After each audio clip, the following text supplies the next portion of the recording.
একজন আরেকজন, এই দুই বন্ধু, একজন হলেন ধনী আর একজন গরিব। এক বন্ধুর টাকা পয়সা অনেক। খুব মন দিয়ে শোনেন কেমন। এক বন্ধুর দুইটা আঙ্গুরের বাগান আছে। এটা কিন্তু গল্প না, এটা কোরআনে আল্লাহ বলবে, আগে মন দিয়ে বুঝেন, না হয় কোরআন বুঝবেন না। এক বন্ধু যিনি ধনী বন্ধু, তার এই দুই পাশে দুইটা আঙ্গুরের বাগান। তাহলে দেখেন তো আপনারা, দুইটা আঙ্গুরের বাগান, এই আঙ্গুরের বাগান দুইটার চারপাশে খেজুর গাছ, এটাও বলবে আল্লাহ কোরআনে। তাহলে দুইটা আঙ্গুরের বাগান আর চারপাশে কি গাছ? খেজুর গাছ। আঙ্গুরের দুই বাগানের মাঝখানে, এই যে আঙ্গুরের দুই বাগানের মাঝখানে আবার জমিন, ফসলি জমিন। তাহলে এবার আপনারা বলেন, দুই পাশে কি? আঙ্গুরের বাগান। এই আঙ্গুরের বাগানের চারপাশে কি গাছ? আর আঙ্গুর বাগান যে দুইটা, এই দুইটার মাঝখানে কি আছে? ফসলি জমিন আছে। এই ফসলি জমিনগুলাতে পানি দেওয়ার জন্য, খেজুর গাছে পানি দেওয়ার জন্য ওই বাগানের আশেপাশে আবার ছোট্ট ছোট্ট সুন্দর নহর আছে, যেন এখান থেকে পানি তুলে তুলে দেওয়া যায়। ওই ব্যক্তির এই জমিনের মধ্য থেকে, খেজুর গাছ থেকে আর এই দুইটা ফলের বাগান থেকে প্রচুর পরিমাণে ফল পায়, ফসল পায়, খেজুর পায়। তার নিয়ামতের কোনো শেষ নাই। এটার মধ্যে বসার জন্য তার সুন্দর সিংহাসন আসে, যেন সে তার বাগানে আইসা বসতে পারে। এতটুকু বুঝে থাকলে আপনারা বলেন, এক ধনী বন্ধু, তার দুই পাশে দুইটা বড় বড় কিসের বাগান? আঙ্গুরের বাগানের চারপাশে কি গাছ? দুই আঙ্গুরের বাগানের মাঝখানে কি জমিন? ফসলি জমিন। আবার আশেপাশে পানি দেওয়ার জন্য খালের মতো, যে যেরকম দুনিয়াতে দেখি আমরা ছোট ছোট নহর আছে। এতটুকু বুঝছেন নি সবাই? আচ্ছা, এখন এই ব্যক্তির একটা গরিব বন্ধু আছে। ওই গরিব বন্ধু যখন তার কাছে দেখা করতে আসছে, তখন এই ধনী বন্ধু কয়, কিরে বেটা, তুই কি করলি জীবনে? কয়, কেন, কি হয়েছে? আমার কি পরিমাণ সম্পদ দেখছস? আচ্ছা, তাই তো। তোর তো কিছুই নাই। দেখেন কি কয়, বলতে বলতে এক পর্যায়ে বলে, শোন, আমার যে পরিমাণ সম্পদ, এগুলা কখনো ধ্বংস হবে বলে আমি মনে করি না। আপনারা কোন তো, এই যে আমি আপনি বসে রয়েছি, আমরা চিরদিন বেঁচে থাকবো? আমাদের বাড়ি গাড়ি সম্পদ চিরদিন বেঁচে থাকবে? শেষ হয়ে যাবে আমরা, ঠিক না? আচ্ছা, এলো এক নাম্বার কথা। কোন বন্ধুর কথা আমার সম্পদ শেষ হবে না? ধনী বন্ধু। দুই নাম্বার, ধনী বন্ধু কয়, দোস্ত, তোরা খালি কেয়ামত কেয়ামত বলস, কেয়ামত কোনোদিন হবে বলে আমি বিশ্বাস করি না। এগুলো দুই নাম্বার, ধনী বন্ধুর কথা। তিন নাম্বার কয়, দোস্ত, কেয়ামত যদি কোনোদিন হয়েও যায় তোর কথা অনুযায়ী, আমি তো বিশ্বাস করি না, কিন্তু তোর কথা অনুযায়ী যদি হয়, তারপরে কি হবে? তারপরে রবের কাছে যেতে হবে। আবার রবও বিশ্বাস করে না। তোর কথা অনুযায়ী যদি কেয়ামত হয় আর রবের কাছেও যদি যাই, তাহলে এইখানে আমার যে দুইটা আঙ্গুরের বাগান না, এর চাইতে আরো বড় বাগান সে দিবে আমাকে। আর আমি তৈরি করে বিশ্বাস করি না, যদি যাইও আমার যে স্টেটাস, এই অনুযায়ী আরো বড় কিছু দিবে আমারে। এটা হলো ধনী বন্ধুর বক্তব্য। তাহলে কয়টা খারাপ কথা বলছে? তিনটা। আমার এই বাগান ধ্বংস হবে বলে আমি বিশ্বাস করি না, কিয়ামত কখনো হবে বলে আমি বিশ্বাস করি না, রব বলতে কিছু নাই, থাকলেও আমি যদি তার কাছে যাই, আমার যে মর্যাদা, এই মর্যাদা দেখাই রব আরো বেশি দিতে বাধ্য হবে আমারে। এটা হলো ধনী বন্ধুর বক্তব্য।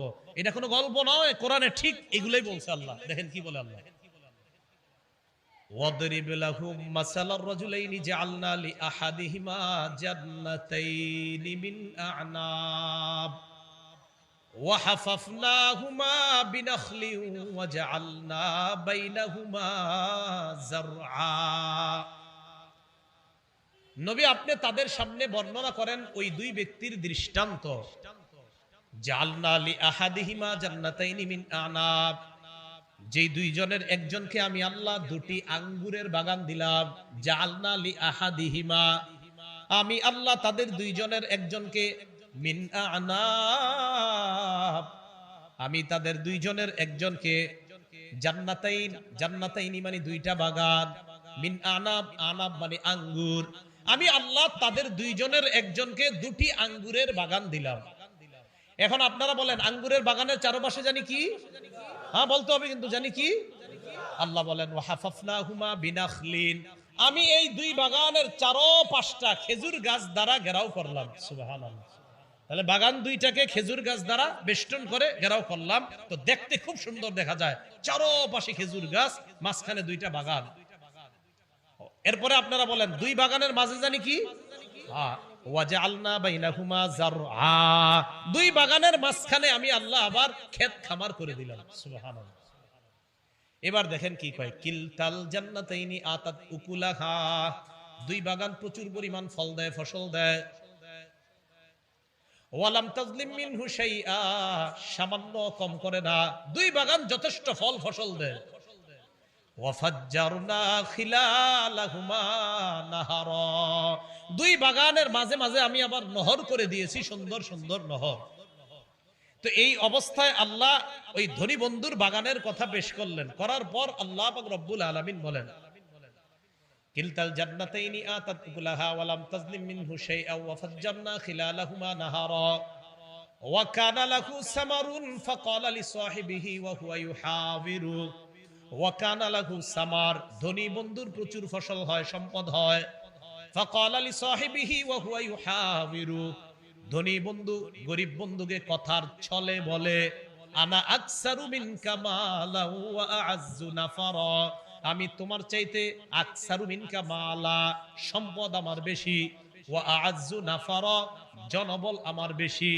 আমি তোমার চাইতে সম্পদেও বেশি, ওয়া আ'আজ্জু নাফারা, আমি তোমার চাইতে জনবলেও অধিক শক্তিশালী। বলেন নাউজুবিল্লাহ।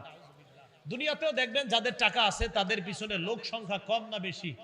বেশি।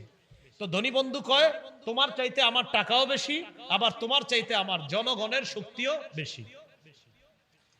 এই কথা বইলা এবার ধনী বন্ধু গরিব বন্ধুরে নিয়ে বাগানে প্রবেশ করছে।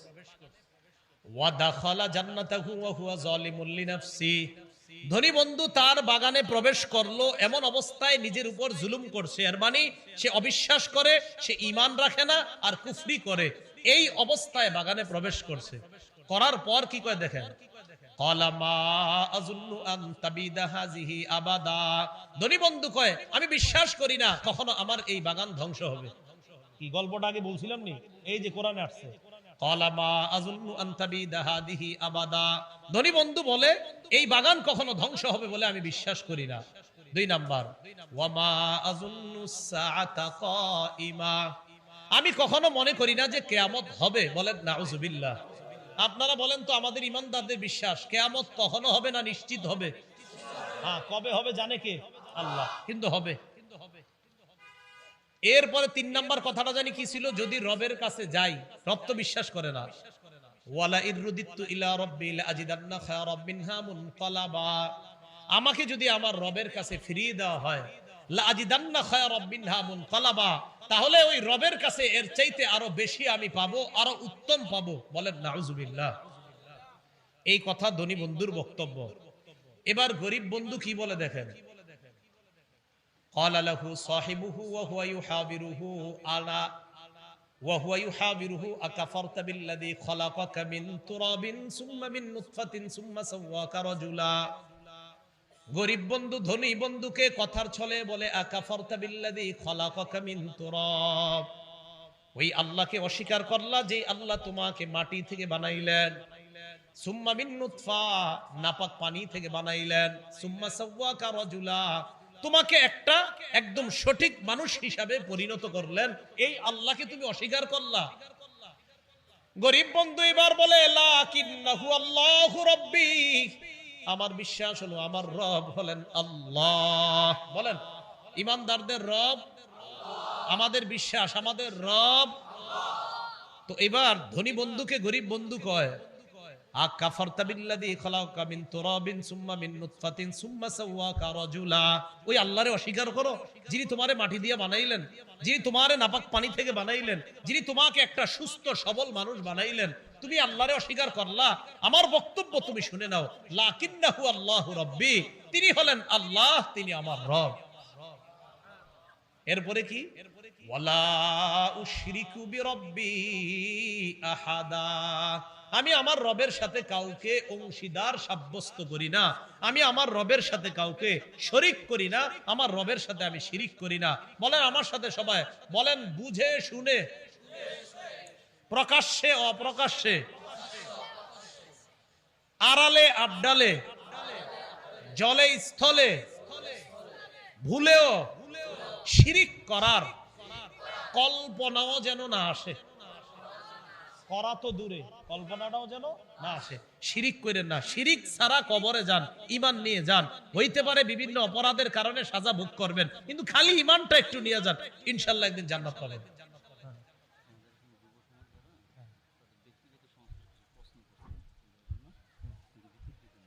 আমি মাহফিলে প্রশ্ন উত্তর দেই না, প্রশ্ন দিয়েন না, জান এটা জানেননি আমি যে উত্তর দেই না। আসেনি কোনো ভিডিওতে এই কথাটা? আচ্ছা আচ্ছা, হ্যাঁ ঠিক আছে ঠিক আছে, হ্যাঁ হ্যাঁ আপনারা রাখবেন না, এটা অন্য বিষয়। হ্যাঁ মানে দেই না বলতে আমি আসলে অতটুকু যোগ্যতা হয় না এখনো ডাইরেক্ট মাহফিলে প্রশ্ন উত্তর দেওয়ার। ফতুয়া বিভাগ বা বিভিন্ন জায়গায় দিলে ভালো হয়, যেই জায়গার যেই কাজ করবেন ফতুয়া বিভাগগুলা চাঙ্গা হবে, মাসালা সেখানে গিয়ে জিজ্ঞাসা করলে। একটা হাদিস শোনামুনি, ইবনে মাজাহ 223 নম্বর হাদিস, কায়েস ইবনে কাসিরের বর্ণনা। তিনি বলেন, কুনতু জালিসান ইনদা আবি দারদা ফি মসজিদি দিমাশক, আমি দামেস্কের মসজিদে বসা আবু দারদা রাদিয়াল্লাহু তাআলা আনহুর কাছে। আতাহু রাজুলুম মিনাল মাদিনা, আবু দারদার সাথে আমি মসজিদে বসা, দামেস্কের মসজিদে। মদিনা থেকে এক ব্যক্তি আসছে, রাসূলের সাহাবী আবু দারদার সাথে দেখা করতে। কোত্থেকে? তাহলে বলেন তো, মদিনা থেকে দামেস্ক, বলেন মদিনা থেকে। আজকে গুগলে সার্চ দিবেন যে মদিনা থেকে দামেস্কের দূরত্ব কতটুকু, দেখবেন লেখা আছে প্রায় 1267 কিলোমিটার বর্তমান হিসাব অনুযায়ী। কত কিলোমিটার? এর চেয়ে আরো বেশি বর্তমান হিসাবে। তা এক ব্যক্তি আসছে মদিনা থেকে আবু দারদার কাছে। আসার পরে আবু দারদা রাদিয়াল্লাহু তাআলা আনহু বলে, কোত্থেকে আসছো? কয় মদিনা থেকে আসছি। কয় মদিনা থেকে তুমি দামেস্কে আসছো কেন? কয় আপনার কাছে আসছি শুধু একটা বিষয় জানতে। কয়টা? কি বিষয়? কয় লিহাদিসিন বালাগানি তুহাদ্দিসুহু আন রাসূলিল্লাহি সাল্লাল্লাহু আলাইহি সাল্লাম, আমি শুনলাম একটা হাদিস আমার জানা আছে, তবে এই হাদিসটা নাকি আপনি নবীর থেকে বর্ণনা করেছেন, শুধু এটা যাচাই করতে আসতেছি যে আসলে হাদিসটা আপনি কইছেন কিনা আর এটা নবীর হাদিস কিনা, শুধু এতটুকু যাচাই করতে আমি মদিনা থেকে এই দামেস্কে আপনার কাছে আসছি। বর্তমান হিসাব অনুযায়ী কয় কিলোমিটার? 12 না 1200, 12 কিলোমিটার না 1200। হ্যাঁ, এখান থেকে বাসে উঠে ঢাকা যাবেন, এটা ফতুয়া বিভাগে গিয়ে ফতুয়াটা জমা দিবেন, অথবা পাশে মুরাদনগর মাদ্রাসায় যাবেন, মুফতি আমজাদ সাহেবের কাছে, মুজাফফরুল উলুম মাদ্রাসায় হযরতের কাছে গিয়ে লিখিত ফতুয়া চাইবেন, দিয়ে দিবে, কোনো বিষয় জানার থাকলে। ঠিক আছে না? হ্যাঁ, জানার বিষয়গুলো এইভাবে জানবো আমরা, আল্লাহ বুঝার তৌফিক দান করেন। ও হাদিসটা শেষ করি। কি হাদিস জানতে? কয় কোন হাদিসটা? কয় তুমি কি কোনো ব্যবসা করার জন্য দামেস্কে আসো নাই? কয় না। কয় ওয়ালা জাআবিকা গায়রুহু, এই একটা হাদিস জানতেই তুমি আসছো? কয় হ্যাঁ। আসলে অন্য কোনো কারণে আসো নাই? বিশ্বাস করেন অন্য কোনো কারণে আসেনি। কোন হাদিসটা? ওই যে একটা হাদিস রাসূল বলছে, মান সালাকা তরিকান ইয়ালতামিসু ফীহি ইলমা সাখালাল্লাহু বিহি তরিকান ইলাল জান্নাহ। নবীজি বলছেন, কেউ যদি রাস্তা অবলম্বন করে ইলম শিখার জন্য, আল্লাহ তার জান্নাতে যাওয়ার রাস্তা সহজ করে দেন। তো এই হাদিসটা নবী বলছে, আর হাদিসটা নাকি আপনি বর্ণনা করেছেন, শুধু এটা যাচাই করতে আসছি। তো আবু দারদা বললেন, হ্যাঁ এই হাদিসটা আমি নবীর থেকে শুনেছি, আমি বর্ণনা করছি। ও এটাই সেই হাদিস, ওই যে আছে না, ইন্নাল উলামা ওয়ারাসাতুল আম্বিয়া, আলেমগণ হলেন নবীদের ওয়ারিস। এটা সেই হাদিস, যে হাদিস আবু দারদা বর্ণনা করেছে। সুবহানাল্লাহ। কি বুঝাইতে চাইলাম? কিছু বিষয় যেগুলা জানার আর কি, এগুলো আমরা আসলে বিভিন্ন প্রতিষ্ঠান কেন্দ্রিক জানলে বিষয়গুলো সহজ হয়। তখন আর দেখবেন আলেমে আলেমে ইউটিউবে আর মারামারি হবে না ইনশাআল্লাহ। আল্লাহ বুঝার তৌফিক দান করেন। কোন জায়গায় ছিলাম? গরিব বন্ধু কয় আমার রবকে, আমার মনে আছে কইছিলাম, বলেন গরিব বন্ধু কয় কি? আমার রবকে আল্লাহ। আমি রবের সাথে কাউকে শরীক করি না। এবার আমার আপনার জন্য একটা শিক্ষা, পরের আয়াতে, ওয়ালাউলা ইদখালতা জান্নাতাকা কুলতা মাশা আল্লাহু লা কুওয়াতা ইল্লা বিল্লাহ। গরিব বন্ধু ধনী বন্ধুকে কয়, তুমি যখন বাগানে প্রবেশ করলা কেন বললা না মাশা আল্লাহ? বলেন তো, বাগানের ফসল সুন্দর, ফল সুন্দর, বাগানে প্রবেশ করলাম, করার পর দেখলাম আমার বাগানের আমগুলা বড় সুন্দর, কি বলবো? ক্ষেতের মধ্যে প্রবেশ করলাম, ধানগুলা বড় চমৎকার, দেখা কি বলবো? অনেকের চোখের আবার নজর খারাপ, এই ফসলের উপর নজর লাগায়, ফসল শেষ। এই যে মাশাআল্লাহ বলা, বলেন কি বলা? একজনের একটা সুন্দর ফুটফুটে বাচ্চা, সুন্দর ছোট্ট সন্তান হয়েছে, দেখার পর কি বলবো? মাশাআল্লাহ। তো গরিব বন্ধু কয়, তুমি বাগানে ঢুইকা মাশাআল্লাহ বলতে পারলা না? লা কুওয়াতা ইল্লা বিল্লাহ। আল্লাহর শক্তি ছাড়া কোনো শক্তি নাই। আমার এই ফসল দেওয়ার শক্তি আল্লাহর, আমার এই বাগানে আম দেওয়ার শক্তি আল্লাহর, আমার বাগানে লিচু দেওয়ার শক্তি আল্লাহর। তুমি যখন তোমার বাগানে ঢুকবা এটা তুমি বলতে পারলা না, তো এটা গরিব বন্ধু ধনীকে শিখাচ্ছে, আগে আমরা শিখে নিলাম। আমাদের যে কোনো নিয়ামত দেখলে আমরা বলবো, সবাই বলেন কি বলবো? আর যদি আরেকটু বাড়ায় এখন সমস্যা হবে না, লা কুওয়াতা ইল্লা বিল্লাহ বললে হবে, সমস্যা নেই। কোরআন আয়াত তো যে মাশা আল্লাহ লা কুওয়াতা ইল্লা বিল্লাহ, আল্লাহ যা চান তাই হয়, লা কুওয়াতা ইল্লা বিল্লাহ, আল্লাহর শক্তি ছাড়া কিছুই হয় না। ঠিক তো? এবার গরিব বন্ধু ধনী বন্ধুরে কয়, ইন তারানি আনা আকাল্লা মিনকা মালাহু ওয়া ওয়ালাদা, তুমি যদিও দেখতেছো আমার সম্পদ কম, সন্তান কম, আমার জনবল কম, ধনবল কম, যদিও তুমি বাহ্যিকভাবে এটা দেখতেছো, তবে মনে রাখো আসা ফাসা রব্বি আইয়ুতিয়ানি খায়রাম মিন জান্নাতিকা, আমার আশা আমার রব আমাকে তোমার এই বাগানের চাইতে আরো উত্তম বাগান দান করবে। গরিব বন্ধু কয়, তোমার চোখে আমার সম্পদ কম, আমার জনবল কম, তবে আমার আশা আসা রব্বি আইয়ুতিয়ানি খায়রাম মিন জান্নাতিক, তোমার এই বাগানের চাইতে উত্তম বাগান আল্লাহ আমাকে দান করবেন। আর আও ইউরসিল আলাইহা হুসবানাম মিনাস সামাই ফাতুসবিহা সাঈদান জালাকা, অথবা ওই বাগানের উপর রাতের বেলা আসমান থেকে কোনো গজব আসবে, আসার পর ফাতুসবিহা সাঈদান জালাকা, তোমার বাগানটা কেমন হবে জানো? সাঈদা, ভূমি হয়ে যাবে, জালাকা, তরুহীন ভূমি, উদ্ভিদ টুদ্ভিদ, এই যে ফসল আজকে দেখতেছো, এমন হতে পারে সকালবেলা একটা ফসলও তুমি পাইবা না। আও ইউসবিহা মাউহা গাওরা, অথবা তোমার ওই বাগানের মধ্যে থাকা যে পানিগুলা, এই পানি শুকায়া যাবে, এমনও হয়ে যেতে পারে। ফালান তাসতাতিআ লাহু তালাবা, পানি আর তালাশ করেও তুমি খুঁজে পাইবা না, এই পানি তালাশ করার জন্য আর কিছু পাইবা না। মুফতি তাকি উসমানী হাফিজাহুল্লাহ, আল্লাহ তার হায়াতে বরকত দান করেন, হযরত এই আয়াতের অনুবাদ করেছেন, অথবা তোমার জমিনের ওই পানি ভূগর্ভে বিলীন হয়ে যাবে, যে পানিটা আছে এটা জমিনের নিচে চলে যাবে, তুমি পাবা না। আর আমাদের বাংলাদেশের মহিউদ্দিন খান সাহেব অনুবাদ করছেন, অথবা তার জমিনের পানি শুকিয়ে যাবে। তাকি সাহেবের অনুবাদটা চমৎকার, হযরত অনুবাদ করছেন উর্দু, আর কি এটার বাংলাটা এমন যে অথবা তোমার জমিনের পানিটা ভূগর্ভে বিলীন হয়ে যাবে, তোমার পানি আল্লাহ চাইলে এই পানি আরো নিচে নিয়ে তোমার জমিনের পানি আল্লাহ শুকিয়ে দিবে, এটা আল্লাহ পারেন। তখন কি হবে? তোমার জমিন ধ্বংস হয়ে যাবে। ধ্বংস হওয়ার পর কি হবে? বিপদে পড়ে যাবা। এরপরে কি হয় দেখেন, ওয়া উহিতা বিসামারি, তার ফসল সব ধ্বংস হয়ে গেল, বলেন নাউজুবিল্লাহ। এবার আগের কথায় আসেন, সে কি বলছিল? এক নাম্বার, আমার এই ফসল কখনো ধ্বংস, দুই নাম্বার, আমি মনে করি না কখনো কিয়ামত হবে, এটা আমি মনে করি না, তিন নাম্বার, রবের কাছে গেলেও বেশি পাবো। তো প্রথমটাই তো শেষ, এর না বলে জমিন ধ্বংস হবে না।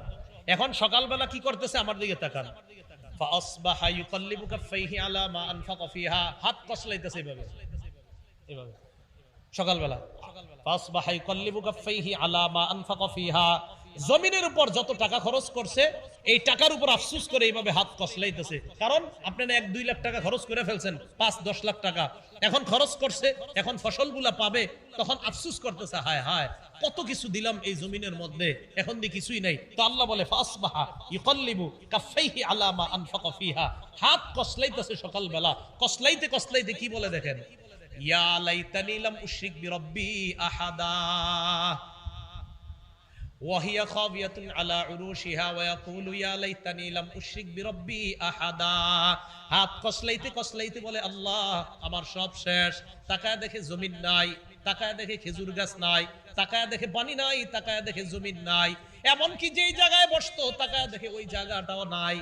হাত কসলায় কসলায় কয় ইয়া লাইতানি লাম উশরিক বিরাব্বি আহাদা, হায় রবের সাথে যদি শিরিক না করতাম, রবরে যদি বিশ্বাস করতাম, কেমন যদি বিশ্বাস করতাম, তাহলে তো আমার এই অবস্থা হতো না। কথা কি বুঝে আসছে সবার? তাহলে আল্লাহ ওই ধনী কাফের আর গরিব সাহাবী ইমানদারদের থেকে কোথায় আসছে আলোচনায় দেখেন, হাবিব আপনি তাদেরকে শোনান, আমি আল্লাহ চাইলে এই ধনীর সবকিছু দুলিশাত করে দিতে পারি, এমনকি তার বাগানের মধ্যে সে সেখানে বসতো, যে বাড়িঘরের মধ্যে বসতো তার একটা সুন্দর বাড়ি থাকতে পারতো, তার বাড়ির ছাদ ছিল, এই সব সহ আমি আল্লাহ ধ্বংস করি। জানেন ধ্বংস করার পর কেমন হয়? আরেকটা দৃষ্টান্ত দেন, তাহলে এটা বুঝে আসবে। কি? একটু পরে আল্লাহ একটা দৃষ্টান্ত দিচ্ছে, ওয়াদরিব লাহুম মাসালাল হায়াতিদ দুনিয়া কামা ইন আনজালনাহু মিনাস সামাই মাআ, ফাখতালাতা বিহি নাবাতুল আরদি ফাআসবাহা হাশীমান তাজরুহুর রিয়াহ। নবী আপনি দৃষ্টান্ত বর্ণনা করেন পার্থিব জীবনের সৌন্দর্যতা কেমন। কয় পার্থিব জীবনটা এমন, আমার আপনার জীবনটা এমন। কয় কেমন? কয় আসমান থেকে পানি নাজিল করলাম, নাজিল করার পর এই পানির সাথে জমিনের কিছু উদ্ভিদ মিলিত হয়েছে, হওয়ার পর এই উদ্ভিদগুলা ঘাসগুলা একটু মোটা তাজা হয়েছে, ঘন হয়েছে। কয় হওয়ার পর ঘনটা কি সবসময় থাকে না এক পর্যায়ে চিটা হয়? চিটা হয়ে যায়। কয় চিটা হওয়ার পর ফাসবাহা হাসিমা, সব চূর্ণ বিচূর্ণ হয়ে যায়। কয় কেমন চূর্ণ বিচূর্ণ? তাজরুহুর রিয়াহ, বাতাসও উড়ায় নেওয়া যায়। এক সময় ছিল কত উৎফুল্ল, এই মোটা মোটা হয়ে গেছিল ঘন, এক পর্যায়ে চিটা হয়ে যায়, বাতাস উড়িয়ে নিয়ে যায়। বান্দা তোমার একটা ছোটকাল ছিল, নাতিষ্ণ, তুমি নাদুস নুদুস ছিলা, মা বাবা খুব আদর করছে, একটা সময় বড় হইলা, মনে করতেছে এই যৌবন শেষ হবে না, না একটা সময় আমি তোমারে বুড়া বানায় দিতে পারি, একটা সময় তোমারে শেষ করে দিব। তোমার দৃষ্টান্ত ওই যে চিটা শেষের দিকে, এটার মতো। এই চিটা যেমন শেষ, তুমিও শেষ হবা, হ্যাঁ ঈমান থাকলে তুমি সফল হবে। এটা আল্লাহ বুঝাইতেছে। সূরা আনআমে আল্লাহ বলেন, ওয়ালা তাতরুদিল্লাযীনা ইয়াদউনা রাব্বাহুম বিল গাদাতি ওয়াল আশিয়্যি ইউরিদুনা ওয়াজহা। যারা সকাল সন্ধ্যায় তাদের রবকে ডাকে, তাদের রবের সন্তুষ্টির আশায়, আপনি তাদেরকে তাড়িয়ে দিবেন না আপনার পাশ থেকে। ধনী কাফেরদের কথায়, ধনী কাফেররা আপনারে বলে তাদের মর্যাদা নষ্ট হবে গরিবদের সাথে বসলে। আমি আল্লাহ হুকুম করতেছি আপনি গরিবদের সাথেই থাকবেন, ওই ধনী কাফেরদের কথা শুনবেন না।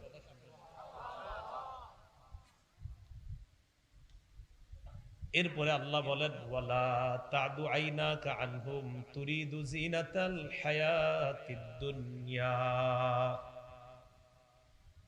পার্থিব জীবনের চাকচিক্য, সৌন্দর্যতা, পার্থিব জীবনের আকর্ষণীয় লোভনীয় বিভিন্ন বিষয় পাওয়ার আশায় আপনার চোখ যেন এই গরিবদের থেকে অন্যদিকে সরে না যায়।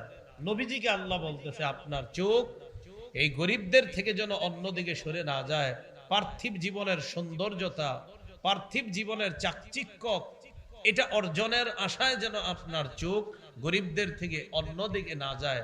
উদ্দেশ্য হলো গরিব মুমিনদের সাথে থাকবেন, ধনী কাফেরদের কথায়, ধনী কাফেরদের বিভিন্ন সুন্দর সুন্দর কথার কারণে গরিব ইমানদারদেরকে আপনি কখনো তাড়ায়া দিবেন না। এটা আল্লাহ পাক রব্বুল আলামিন নবীজির হুকুম করলেন।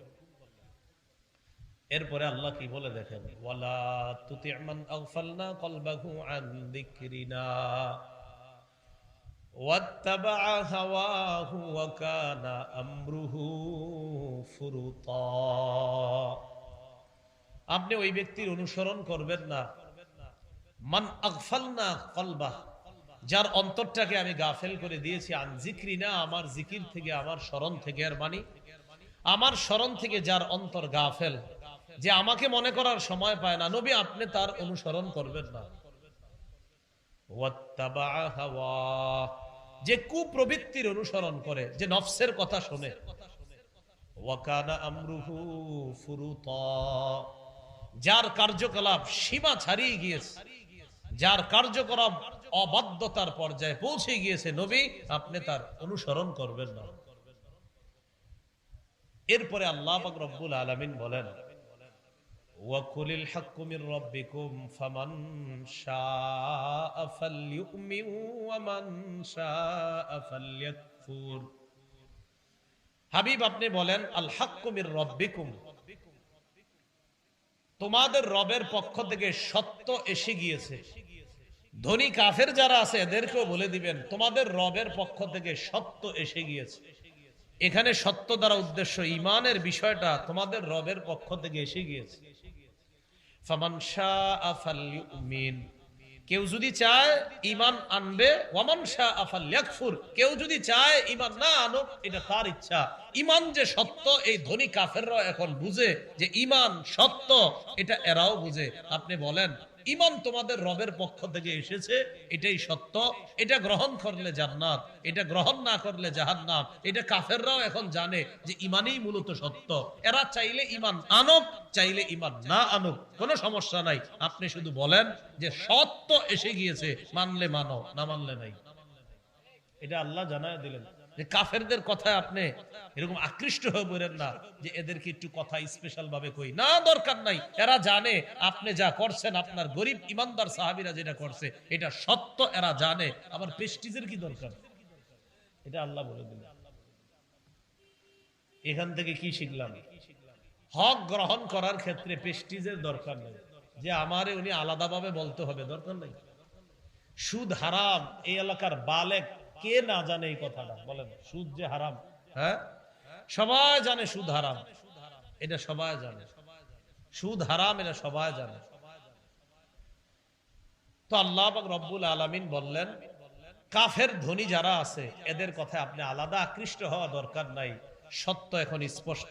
মন চাইলে ঈমান আনুক, সত্যকে গ্রহণ করুক, মন না চাইলে সত্যকে গ্রহণ না করুক। তবে ঈমান এটাই সঠিক, ঈমান গ্রহণ করা এটা জান্নাতের রাস্তা, ঈমান গ্রহণ না করা জাহান্নামের রাস্তা। হাবিব এটা এখন কাফেররাও জানে। আপনি শুধু শুধু গরিবদেরকে তাড়িয়ে দিবেন না, এটা হলো আল্লাহর উদ্দেশ্য। এবার আল্লাহ ফাইনাল একটা রেজাল্ট জানায়া দিলেন। যারা সত্য, ঈমান যে সত্য এটা জানার পরেও যারা এই সত্যকে গ্রহণ না করবে, বলেন তো ঈমান এটা কি সত্য কিনা? বলেন, জান্নাতে যাওয়ার শর্ত ঈমান, এই ঈমানটা কি? বলেন হক, সবাই বলেন হক। হ্যাঁ, এখন আল্লাহ একটা রেজাল্ট জানায়া দিচ্ছেন যে এই সত্যকে যারা গ্রহণ না করবে তারা হলো জালেম। বলেন কি? কেউ যদি এটা জানে যে ঈমান সত্য, এটা জানার পরেও যদি গ্রহণ না করে তারা কি বলেন তো? জালেম। তো তাদের ব্যাপারে আল্লাহ একটা ফয়সালা দিয়ে দিলেন, ইন্না আ'তাদনা লিজ-জালিমিনা নারান আহাতা বিহিম সুরাদিকুহা। আমি জালেমদের জন্য প্রস্তুত করে রেখেছি আগুন। নাউজুবিল্লাহ। আহাতা বিহিম সুরাদিকুহা, কেমন আগুন? যেই আগুনের দেয়াল তাদেরকে চারদিক থেকে বেষ্টন করে রাখবে। নাউজুবিল্লাহ। এক তো জালেমরা আগুনে থাকবে, এখন আগুনের চারপাশে কি আছে? আল্লাহ কয় আগুনের চারপাশেও আগুনের দেয়াল, এই আগুনের দেয়ালের ভিতরে আগুনে জ্বলতে থাকবে। আগুনের দেয়ালের ভিতরে আগুনে জ্বলতে থাকবে। বিষয়টা কত ভয়ঙ্কর! আল্লাহ আমাদেরকে হেফাজত করেন। এখন আগুনের মধ্যে এই জালেমরা পুড়ে যাওয়ার পর কি করবে? আগুনে পুড়তে পুড়তে পানির পিপাসা লাগবে কিনা? আল্লাহ বলেন,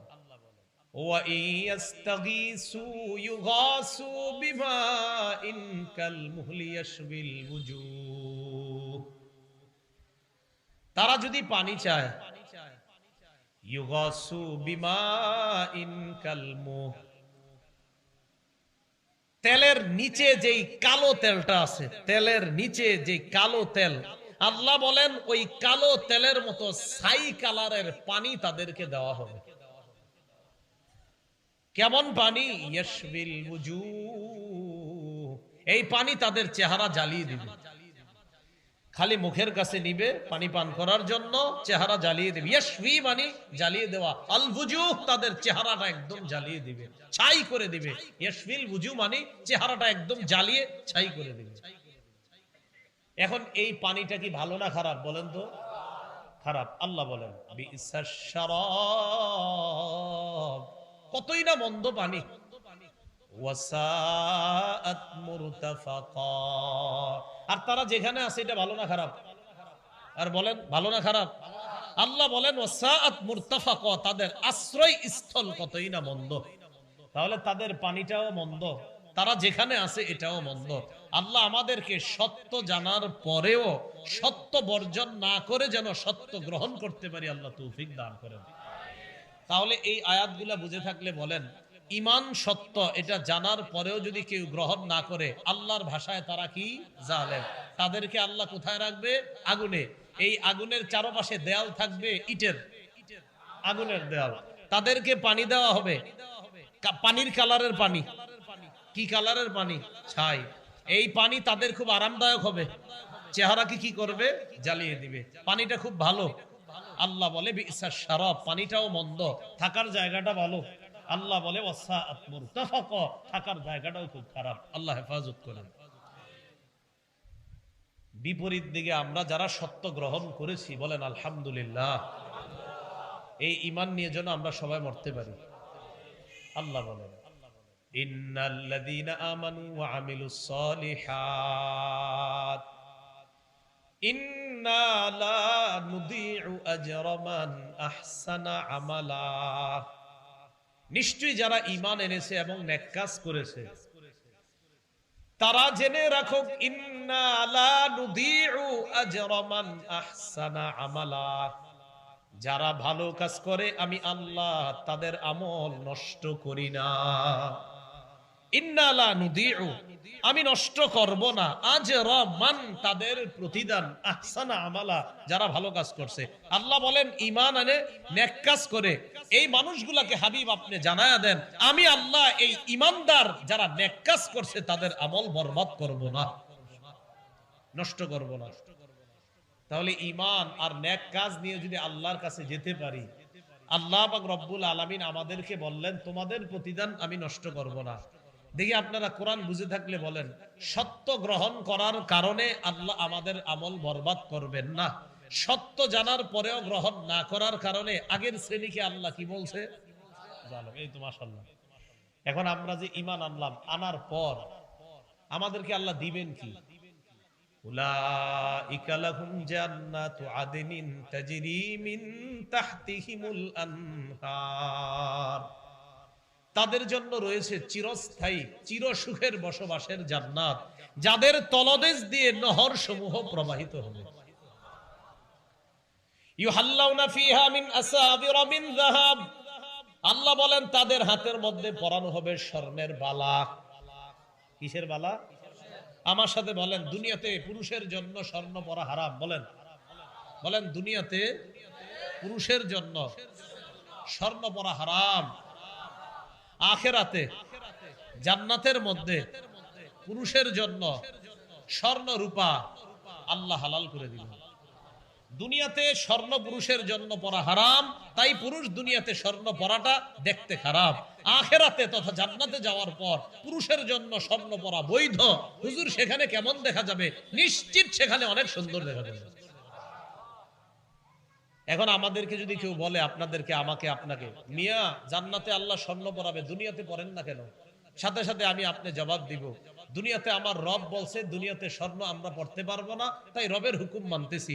আখিরাতে রব পরাবে, সেখানে তো রবেরটা মানবো। আর রব তো এটাই, বান্দা তো এটাই, যে বান্দাকে তার রব যখন যেটা বলবে তখন সেটা মানবে। দুনিয়াতে বলছে স্বর্ণ পরবা না, তাই আমি আমার রবের হুকুম পালন করতে গিয়ে স্বর্ণ পরবো না।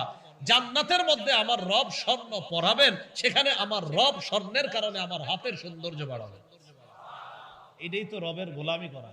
রব যেখানে বলবে সেখানে করব, যেখানে বলবে না সেখানে করব না। কথা বুঝে আসছেনি সবাই? আচ্ছা, এখন এই যে কথাটা আপনারা বুঝলেন যে স্বর্ণ পরানো হবে কাদেরকে? বালা পরানো হবে পুরুষদেরকে। এরপরে আল্লাহ বলেন, ওয়ায়ালবাসুনা সিয়াবান খুদরাম মিন সুনদুসি ওয়া ইস্তাবরাক, পাতলা এবং মোটা রেশমের সবুজ কাপড় তারা পরিধান করবে। আল্লাহ পাক বলেন, মুত্তাকিইনা ফিহা আলাল আরাইক, স্বর্ণের বালা পরিধান করবে, স্বর্ণ আর রূপা ইত্যাদি পরিধান করার পর পাতলা এবং মোটা রেশমের কাপড়, সবুজ কাপড় পরিধান করবে, করার পর জানোনি তারা কেমনে থাকবে? আল্লাহ বলেন, মুত্তাকিইনা ফিহা আলাল আরাইক, পালঙের মধ্যে এভাবে হেলান দিয়ে বসের মতো জান্নাতি পুরুষরা আরাম করবে। বস বস, কি বলেন তো? বস। এই জন্য তো আমরা দুনিয়াতে গুনাহের সেই সব জায়গায় গিয়ে এইভাবে শোয়া যায়, আমরা সেখানে যাই না, ঠিক না? আরে যাই নাকি আমরা? দুনিয়াতে কিছু কিছু জায়গা দেখবেন এমনি অনেকে শুয়ে থাকে, তো দুনিয়াতে আমরা কেন যাই না? সেগুলা গুনাহের জায়গা। যে মুমিনরা তোমরা কেন যাও না? জবাব, আমরা অস্থায়ী সুখ এই জন্য গ্রহণ করি না, কারণ স্থায়ী ভাবে আল্লাহ সিংহাসনে হেলান দেওয়ার ব্যবস্থা জান্নাতে করবেন। তো আপনি আর আপনি এইভাবে যখন থাকবেন, আল্লাহ কবুল করেন। ইয়াতুফু আলাইহিম বিলদানুম মুখাল্লাদুন বিআকওয়াবিন ওয়া আবারিক, এইভাবে যখন হেলান দিয়ে থাকবে ছোট্ট ছোট্ট বাচ্চারা জগ এবং গ্লাস নিয়ে তাদের সামনে শরাবান তহুরা নিয়ে ঘুরতে থাকবে, আর গ্লাসে ঢাইলা তাকে দিবে। তিনি কি করবে? জান্নাতি ওই সিংহাসনে হেলান দিয়ে শরাবান তহুরা পান করবে, আর পাশে থাকা বিবির সাথে আনন্দ উল্লাস করবে। এই জন্য তো আমরা মদ খাই না দুনিয়াতে, কি খাই না? কেন খাই না? জান্নাতে গেলে শরাবান তহুরা কি খাইবো দিলে? এর লেগে আমরা খাই না, কারণ এখানে গেলে আল্লাহ খাওয়াবে। দুনিয়াটা অপবিত্র আর জান্নাতেরটা পবিত্র। সুবহানাল্লাহ। তাহলে দুনিয়ার অপবিত্র মদ আমরা কেন খাই না? জান্নাতে আল্লাহ আমাদেরকে পবিত্র শরাব পান করাবেন। বলেন কি পান করাবেন? পবিত্র শরাব। আল্লাহ কথাগুলা বুঝার তৌফিক দান করেন। এখন কথা হলো, আল্লাহ বলেন যারা ঈমানদার এবং নেক কাজ করে। ঈমান কি জিনিস?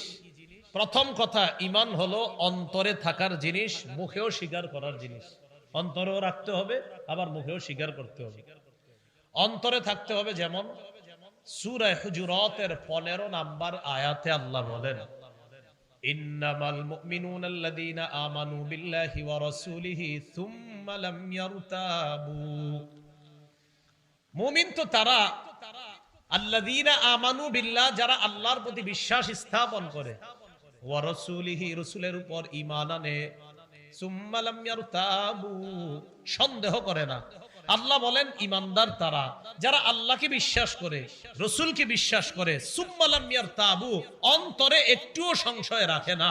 তাহলে সুদ খাওয়া হারাম, অন্তরে যেন এই কথা কাজ না করে, আচ্ছা সুদটা কি কোনোভাবে জায়েজ হইতে পারলো না, এটা যেন কখনো আপনার দিলে না আসে। কোরআনে আল্লাহ সুদ হারাম বলেছে, হ্যাঁ আপনি এখন মানতে পারতেছেন না, কিন্তু আশাবাদী আপনি যে আমি ভবিষ্যতে সুদ ছেড়ে দিব ইনশাআল্লাহ। কিন্তু এই কথা স্বীকার করা যে সুদ হারাম, এটা আমি মানলেও হারাম, না মানলে হারাম, কিয়ামত পর্যন্ত সুদ হারাম। কথা বুঝছেন? মানে হারাম আমার দিল মানুক আর না মানুক, হারাম হারাম। বলেন হারাম কি? এটা কখনো হালাল হবে না। হ্যাঁ, অনেকে ভুলে অথবা আপনার অবুঝ হওয়ার কারণে না বুঝে আপনারা অনেক হারাম পালন করতেছেন, যেটা ঠিক হচ্ছে না। কিন্তু এই কথা স্বীকার করেন যে আমি সুদের সাথে জড়িত, কিন্তু সুদ হারাম, এটা স্বীকার করেন। এই কথা বললেন না আবার সুদ খাওয়া হারাম হুজুররা পাইছে কই, নাউজুবিল্লাহ, এটা বললে ঈমান চলে যাওয়ার আশঙ্কা। সুদ হারাম, এটা আপনি হারাম হিসাবেই বিশ্বাস করতে হবে। তাহলে ঈমান এক নাম্বার অন্তরে রাখবেন, কোনো সন্দেহ রাখবেন না। দ্বিতীয় কথা, ঈমান মুখেও স্বীকার করবেন। সূরা বাকারার 136 নম্বর আয়াত আল্লাহ বলেন, কুলু আমান্না বিল্লাহ ওয়া মা উনজিলা ইলাইনা ওয়া মা উনজিলা ইলা ইব্রাহিম ওয়া ইসমাঈল ওয়া ইসহাক ওয়া ইয়াকুব والأسباط وما أوتي موسى وعيسى وما أوتي النبيون من ربهم لا نفرق بين أحد منهم ونحن له مسلمون। তোমরা বলো আমান্না বিল্লাহ, বলেন আমার সাথে, আমরা আল্লাহকে বিশ্বাস করলাম। এটা কিন্তু মুখে বলছি, অন্তরে আসেনি, কয় নাই। আরে আসেনি, একটু আগে না বললাম অন্তরেও থাকতে হবে, অন্তরে সন্দেহ রাখা যাবে না। একটু আগে তো অন্তরেরটা স্বীকার করছি, হ্যাঁ আল্লাহ, অন্তরে সন্দেহ নাই। এখন মুখে বলতেছি আমান্না বিল্লাহ, আমরা আল্লাহর প্রতি বিশ্বাস স্থাপন করলাম। ওয়া মা উনজিলা ইলাইনা, বলেন এবং যা আমাদের প্রতি অবতীর্ণ করা হয়েছে। ওয়া মা উনজিলা ইলা ইব্রাহিম ওয়া ইসমাঈল ওয়া ইসহাক ওয়া ইয়াকুব ওয়াল আসবাত, এবং যা ইব্রাহিম নবী, ইসমাইল নবী, ইসহাক নবী, ইয়াকুব নবী এবং তার বংশধরদের প্রতি নাজিল করা হয়েছে, আল্লাহ এটাও আমরা বিশ্বাস করলাম। তাহলে আমরা আল্লাহর প্রতি বিশ্বাস করলাম, আমাদের প্রতি যা নাজিল করা হয়েছে এটাও বিশ্বাস করলাম। ইব্রাহিম নবী, ইসমাইল নবী, ইসহাক নবী, ইয়াকুব নবী এবং তার বংশধরদের প্রতি যা নাজিল করা হয়েছে আল্লাহর পক্ষ থেকে, এটাও আমরা বিশ্বাস করলাম। ওয়ামা উতিয়া মুসা ওয়া ঈসা, মুসা নবী আর ঈসা নবীকে যা দেওয়া হয়েছে এটাও বিশ্বাস করলাম। এর মানে আমরা আসমানি তাওরাত মানি, আমরা আসমানি ইনজিল মানি। আসমানি ইনজিল কেন বললাম, আসমানি তাওরাত কেন বললাম? কারণ তাওরাত কিতাব আর ইনজিলকে তারা বিকৃত করে ফেলছে ইহুদি খ্রিস্টানরা। এজন্য বললাম আসমানি তাওরাত মানে আল্লাহ আসমান থেকে যেই তাওরাত দিছে ওইটা আমরা বিশ্বাস করি, আসমান থেকে যেই ইনজিল দিছে এটা আমরা বিশ্বাস করি। ওয়ামা উতিয়ান নাবিয়্যুনা মির রাব্বিহিম, অন্যান্য নবীদেরকে তাদের রবের পক্ষ থেকে যা দেওয়া হয়েছে সব আমরা বিশ্বাস করি। এখন আমার সাথে সবাই বলেন বলেন আল্লাহর পক্ষ থেকে যত নবীকে যা দেওয়া হয়েছে এগুলা অন্তরেও বিশ্বাস করি, মুখেও বিশ্বাস করি। এটার নাম হলো অন্তর এবং মুখে ঈমান। অন্তর এবং মুখে ঈমান, এটা আল্লাহ বলেন ইন্নাল্লাযীনা আমানু ওয়া আমিলুস সলিহাত, যারা ঈমান আনে এবং নেক কাজ করে। এবার নেক কাজ কি জিনিস এটা আবার মন দিয়ে বুঝবো। আমার সাথে সবাই দুইটা বাংলা বলেন বলেন খাঁটি সঠিক। আবার খাঁটি সঠিক। খাঁটি আর সঠিকের এটার পার্থক্য কি দুইটার মধ্যে? আমার সাথে সবাই বলতে হবে, বলেন কোন আমল আল্লাহর জন্য করলে সেই আমলকে খাঁটি আমল বলে, সেই আমলটাই নবীর পদ্ধতিতে করলে সঠিক আমল বলে। তাহলে আল্লাহর জন্য করলে খাঁটি আমল, নবীর পদ্ধতিতে করলে সঠিক আমল। আজকে এশার নামাজ আমরা যারা পড়ছি কার জন্য পড়ছি? কার পদ্ধতিতে? মনে রাখবেন, কোন আমল যদি আল্লাহর জন্য হয় আর নবীর তরিকায় হয়, কথার কথা আপনি দুরূদ পড়লেন আল্লাহরে খুশি করার জন্য আর নবীর শিখিয়ে দেওয়া পদ্ধতিতে। আবার বলছি, দুরূদ পড়লেন আল্লাহরে খুশি করার জন্য, দুই নবীর শিখানো পদ্ধতিতে। আপনার আমলে যখন এই দুইটা পাওয়া যাবে, আল্লাহর জন্য দুরূদ পড়ছেন তাই আপনার দুরূদের নাম হবে খাঁটি, নবীর পদ্ধতিতে পড়ছেন তাই এটার নাম হবে সঠিক। কোন আমল যদি খাঁটিও হয় সঠিক হয়, নিশ্চিত আল্লাহ কবুল করবেন। এটা হলো আমিলুস সলিহাত। তাহলে এক নাম্বার জানলেন ঈমান আনা, মানে অন্তরেও মুখেও। দুই নাম্বার নেকামল করা। দেখি আলেম ছাড়া অন্যদের মধ্যে কয়েকজন বলেন তো, আমল আমাদের হতে হবে খাঁটি এবং সঠিক। খাঁটি হয় কিভাবে? আল্লাহর জন্য। আর সঠিক হয় কিভাবে? নবীর পদ্ধতিতে। এখন মনে করেন রাসূলুল্লাহ সাল্লাল্লাহু আলাইহি সাল্লামের প্রশংসা করব আমরা। কার প্রশংসা? এখন নবীজির প্রশংসা করব কারে খুশির জন্য?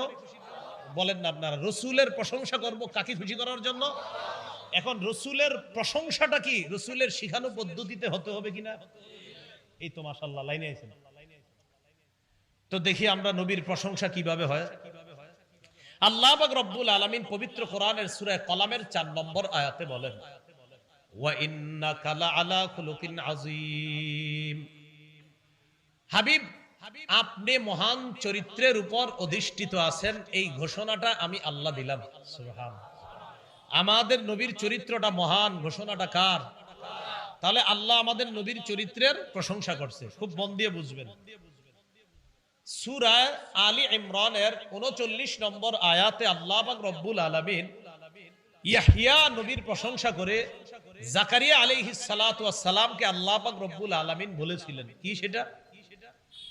ঈসা নবীর আম্মা মারিয়াম, এই মারিয়াম একটা কামরার মধ্যে থাকে, মারিয়ামের খাবারের ব্যবস্থা করে দেয় জাকারিয়া নবী। সূরা বাকারার 37, 38, 39 নম্বর আয়াত মনে রাখবেন। 37 নম্বর আয়াত থেকে আমরা কিছু আলোচনা করব। 38 নম্বর আয়াতটা এই এলাকার যাদের সন্তান হয় না তাদেরকে শিখিয়ে দিবেন। আর 39 নম্বর আয়াতটা হলো আমাদের আলোচ্য বিষয়। 37 নম্বর আয়াতে আল্লাহ পাক রব্বুল আলামিন বলেন, জাকারিয়া নবী মারিয়ামের কামরায় গেছে। সূরা আলী ইমরানের 37। আর 38 নম্বর আয়াত হলো যাদের সন্তান হয় না তাদেরকে শিখিয়ে দিবেন, 38 নম্বর আয়াতটা। তো জাকারিয়া নবী মারিয়ামের ঘরে গেছে। যাওয়ার পর জাকারিয়া নবী চিন্তায় পড়ে গেছিলেন যে মারিয়ামের খাবার লম্বা সময় হয়ে গেছে, খাবার দেই নাই। আহারে মারিয়াম খাবার জানি কোত্থেকে পায়। সম্পর্কে খালু হয় জাকারিয়া নবী। তো অনেক পেরেশানি নিয়ে মারিয়ামের কামরায় আসছে। কামরায় ঢুকার পর ওয়াজাদা ইনদাহা রিজকা, কামরায় ঢুকে দেখে কে যেন মারিয়ামের খাবার পৌঁছায় দিচ্ছে। এতটুকু বুঝছেন নি সবাই? তো জাকারিয়া নবী প্রশ্ন করলেন, আন্না লাকি হাযা, মারিয়াম খাবার কোত্থেকে আসছে, কে দিছে? মারিয়াম সুন্দর জবাব দিলেন, ক্বালাত হুয়া মিন ইনদিল্লাহ। কোত্থেকে আসবে? আল্লাহর পক্ষ থেকে। এই ইয়াকিনটা, এই বিশ্বাসটা আমার আপনার খুব বেশি পরিমাণে যেন থাকে। বলেন তো সবাই, কার পক্ষ থেকে? মাশাআল্লাহ আপনার ছেলে হইছে, কিভাবে হলো? মাশাআল্লাহ আপনার মেয়ে হইছে, কে দিছে? আপনার ফসল তো খুব ভালো হয়েছে, মাশাআল্লাহ, কে দিছে? হ্যাঁ, এই বিষয়টা মাথায় রাখবেন। জাকারিয়া নবী বললেন, খাবার কোত্থেকে আসছে, কে দিছে? কে দিবে? আল্লাহর পক্ষ থেকে। ইন্নাল্লাহা ইয়ারযুকু মান ইয়াশাউ বিগাইরি হিসাব, নিশ্চয় আল্লাহ পাক রব্বুল আলামিন যাকে ইচ্ছা তাকে হিসাব ছাড়া রিজিক দান করেন। জাকারিয়া নবী বৃদ্ধ মানুষ, সন্তান হয় না, ওনার স্ত্রী বয়োবৃদ্ধা, সন্তান হয় না। উনি মনে মনে চিন্তা করলেন, আল্লাহ যদি মারিয়াম রে এইভাবে খাবার পৌঁছাইতে পারে, কেউ মারিয়াম রে খাবার দিল না, আল্লাহ কুদরতি ভাবে যদি দিতে পারে, আমি বৃদ্ধ হয়ে গেছি, আমার স্ত্রী বয়োবৃদ্ধা, আল্লাহ চাইলে এই বয়সেও আমাকে বাবা ডাক আর আমার স্ত্রীকে মায়ের ডাক আল্লাহ শোনাইতে পারে। ইয়াকিন আর বিশ্বাস নিয়ে হুনালিকা দাআ জাকারিয়া রাব্বাহ, জাকারিয়া নবী আল্লাহর কাছে দোয়া করলেন, রব্বি হাবলি মিন লাদুনকা যুররিয়াতান তাইয়্যিবাহ ইন্নাকা সামিউদ দুআ। এই দোয়াটা, রব্বি হাবলি মিন লাদুনকা যুররিয়াতান তাইয়্যিবাহ ইন্নাকা সামিউদ দুআ। 38 নম্বর আয়াত সূরা আলে ইমরান। হাফিজি কোরআন শরীফের 3 নম্বর পারা খুলবেন, 14 নম্বর পৃষ্ঠা, একদম শুরুর লাইনটা এই আয়াতটা। যাদের সন্তান হয় না, স্বামী আর স্ত্রীরে বলবেন আপনারা আল্লাহর কাছে এই দোয়াটা করেন। এই মনে থাকবে নি কোন সূরা? সূরা আলে ইমরান। কত নম্বর আয়াত? 38। হাফিজি কোরআন 3 নম্বর পারা, 14 নম্বর পৃষ্ঠা, একদম শুরুর লাইনটা।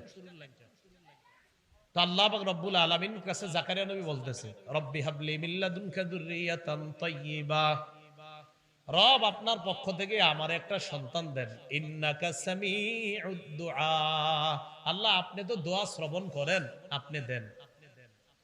এটা গেল 38 নম্বর আয়াত। এবার 39 নম্বর আয়াতটা দেখেন। জাকারিয়া নবী নামাজে দাঁড়াইবে আর কি, নামাজে দাঁড়াইতেছে। ফানাদাতুল মালাইকাতু ওয়া হুয়া কাইমুন ইউসাল্লি ফিল মিহরাব, জাকারিয়া নবী নামাজের মধ্যে দাঁড়ায় নামাজ পড়ছিলেন, ফেরেশতারা ডাক দিলেন, ও জাকারিয়া পয়গম্বর, আল্লাহর কাছে যে দোয়া করছেন কবুল হয়ে গেছে। তো যাদের সন্তান হয় না এদেরকে বলবেন একটু তাহাজ্জুদ নামাজ পড়া কান্না করেন, যোহরের পরে 2 রাকাত সালাতুল হাজত করেন, মাগরিবের পরে অতিরিক্ত 2 রাকাত সালাতুল হাজত করেন, এশার পরে অতিরিক্ত 2 রাকাত সালাতুল হাজত করেন। এই নিয়তে বলেন, আল্লাহ 10 বছর 15 বছর বিয়ে করলাম, এখনো একটা সন্তান হয় না মাওলা। তো এই 2 রাকাত নামাজ পড়ার পর চোখের পানি ছাড়েন। আগে দেখবেন পুরুষ যারা আছেন যদি মসজিদে নামাজ পড়েন, তো মসজিদে নামাজ যদি নফল নামাজ অতিরিক্ত 2 রাকাত পড়েন, আশেপাশে যদি দেখেন কেউ আছে, আস্তে অপেক্ষা করেন। দেখবেন মাগরিবের পরে সব মুসল্লিগুলা বের হয়ে যাওয়ার পর লাইটটা অফ করে দেন, হালকা আলো রাখেন মসজিদের ভিতর, আর একটা ফ্যান ছাড়া আছে কোনার মধ্যে, আল্লাহর কাছে চোখের পানি ছেড়ে এই কথাটা বলেন, আল্লাহ জাকারিয়া নবী ঠিক যেই দোয়াটা আপনার কাছে করছে আর আপনি তাকে সন্তান দিবেন, আল্লাহ আমিও এই দোয়াটা আপনার কাছে করতেছি মাওলা। নবী জাকারিয়াকে বৃদ্ধ বয়সে সন্তান দিবেন, বাবুকে 15 বছর বিয়ে করলাম, সন্তান হয় না, আল্লাহ আমার একটা সন্তান দিয়ে দেন। এমনি কইছেন কয়দিন? একদিনও কর নাই। আপনারা এনে সেনে যান সন্তানের লেগে। আল্লাহ বুঝার তৌফিক দান করেন। ফেরেশতারা জাকারিয়া নবীকে ডাক দিয়ে বলে, আন্নাল্লাহা ইউবাশশিরুকা বিয়াহইয়া, আল্লাহ পাক রব্বুল আলামিন আপনাকে একটা সন্তানের সুসংবাদ দিচ্ছে। এই সন্তানের নামও আল্লাহ রেখে দিয়েছে, নামটা হবে ইয়াহইয়া। জন্মের আগে নামও রেখে দিয়েছে আল্লাহ। সুবহানাল্লাহ, কেমন দোয়া কবুল করছে, সন্তান না হইতেই নামও আল্লাহ রেখে দিয়েছে। এই সন্তানের 4টা গুণ হবে, মুসাদ্দিকাম বিকালিমাতিন মিনাল্লাহ। 1 নাম্বার, এই সন্তান আল্লাহর কালিমাকে সত্যায়নকারী হবেন। 2 নাম্বার, ও সাইয়্যিদা, নেতা হবেন। 3 নাম্বার, ও হাসুরা, এই সন্তান পবিত্র হবে। 4 নম্বর দেখেন কি বলে, ওয়া নাবিয়্যাম মিনাস সালিহিন, এই সন্তান একজন নেককার নবী হবেন। সন্তান হইছিনি এখনো না, হওয়ার আগে আল্লাহ কয় নাম হবে ইয়াহিয়া, গুণ হবে 4টা। তো আমি বুঝাইতে চাইতেছি আপনাদেরকে দোয়াটা কেমন দোয়া ছিল, যে দোয়া আল্লাহ কবুল কইরা সন্তান হওয়ার আগে নামও রাইখা দিছে, আবার 4টা গুণও বইলা দিছে। এর মধ্যে 4 নাম্বারটা, জাকারিয়া নবী, আমি আল্লাহ আপনার ছেলেরে নবী বানাবো। কেন আপনাদেরকে এটা বলছি মাথায় রাখেন কিন্তু, যে আমরা নবীর প্রশংসা করব আল্লাহরে খুশি করার জন্য, আর নবীর পদ্ধতিতে যতটুকু আমাদেরকে বলছে করতে এতটুকু। কারণ আমরা নেকামল করব 2 গুণওয়ালা নেকামল, খাঁটি সঠিক। তো এখন আল্লাহ জাকারিয়া নবীর কি করলেন? ইয়াহিয়া নবীর প্রশংসা করলেন। অনেক সময় আপনাদের পরীক্ষার কুইজে আসে কোন নবী জন্মের আগে আল্লাহ নাম রেখে দিছে, লিখে দিবেন ইয়াহিয়া নবী। আর দাখিল এইচএসসি এসএসসি যারা দেন এমসিকিউ আসে না 40টা, 40-এ 40, ওখানেও দেখবেন 4টা আসে, ঠুস করে মেরে দিবেন ইয়াহিয়া নবী। হ্যাঁ, সাইড দিয়ে। এখন জানি না নিয়মটা কি, আমি দাখিল যখন দিছি তখন ওই নিয়ম ছিল আর কি, এখন কি জানি না। এখন আসে এমসিকিউ। আচ্ছা আচ্ছা আচ্ছা, ভরট। হ্যাঁ, ভরট। তো রাসূলুল্লাহ সাল্লাল্লাহু আলাইহি সাল্লাম এবার কি বলে দেখেন, মানুষের প্রশংসা। সহিহ বুখারীর বর্ণনা 3445 নম্বর হাদিস। তাহলে আমাদের নবীর প্রশংসা করেছেন কে? আর আপনারা আমার সাথে ওয়াদা করছেন আমরা নবীর প্রশংসা ততটুকু করব যতটুকু আল্লাহ করেছেন, আর নবী যতটুকু করতে যেই পদ্ধতিতে করতে বলেছেন, কারণ আমাদের আমল হতে হবে খাঁটি সঠিক। রাসূলুল্লাহ সাল্লাল্লাহু আলাইহি সাল্লাম বলেন, লা তাতরুনি কামা আতরাতিন নাসারা ইবনে মারইয়াম। নবীজি বলেন, তোমরা আমার প্রশংসা এত পরিমাণ করবা না, এত বাড়াবাড়ি প্রশংসা করবা না। ঈসা নবীর প্রশংসা করতে করতে খ্রিস্টানরা এত বেশি প্রশংসা করছে, প্রশংসা করতে করতে কয় ঈসা আল্লাহর ছেলে। আল্লাহ নবী কয় ঈসা নবীর উম্মত প্রশংসা করতে করতে যেমন বাড়াবাড়ি করছে, আমার প্রশংসা করতে করতে এমন বাড়াবাড়ি তোমরা করবা না। মুসনাদে আহমদের বর্ণনা আল্লাহ নবী বলেন, আমার ততটুকু প্রশংসা করবা যতটুকু আল্লাহ করেছেন, এর চাইতে বেশি করবা না। এখন আপনাদের কথা হইতে পারে, হুজুর নবীর অনেক প্রশংসা করতে চাই, কিভাবে করব? আম্মা জান আয়েশা সিদ্দিকা বলেন, আল্লাহ নবীর চরিত্রটা যদি দেখতে চাও, কানা খুলুকুহু আল কোরআন, পুরা কোরআনটাই রাসূলের চরিত্র। তা আপনি যদি রাসূল সাল্লাল্লাহু আলাইহি সাল্লামের গুণাবলী বর্ণনা করতে চান, কোরআন খুলেন, হাদিস খুলেন, একের পরে এক বলতে বলতে আপনি সারা জীবনের মাহফিলও শেষ করতে পারবেন না, তো কেন বাড়ায়া বলতে হবে? তাহলে ততটুকু বলবো যতটুকু আল্লাহ বলছেন, ততটুকু বলবো যতটুকু রাসূল সাল্লাল্লাহু আলাইহি সাল্লাম বলতে বলেছেন। তো রাসূলুল্লাহ সাল্লাল্লাহু আলাইহি সাল্লাম কি বললেন? আমার প্রশংসা করবা উম্মত করতে গিয়ে সীমা অতিক্রম করো না, বাড়াবাড়ি করবা না। আল্লাহ কথাগুলা বুঝার তৌফিক দান করুন। তাহলে 1 নাম্বার ঈমান, 2 নাম্বার নেক আমল। বলেন তো নেক আমল কয় গুণওয়ালা হতে হবে? মানে আমরা খাঁটি হতে হবে, সঠিক হতে হবে। খাঁটি হবে আল্লাহর জন্য আমল হইলে, সঠিক হবে ইন্না লিল্লাহি ওয়া ইন্না ইলাইহি রাজিউন, আর সঠিক হবে রাসূলুল্লাহ সাল্লাল্লাহু আলাইহি সাল্লামের পদ্ধতিতে। লা ইলাহা, আমরা জিকির করি সবাই, লা ইলাহা ইল্লাল্লাহ।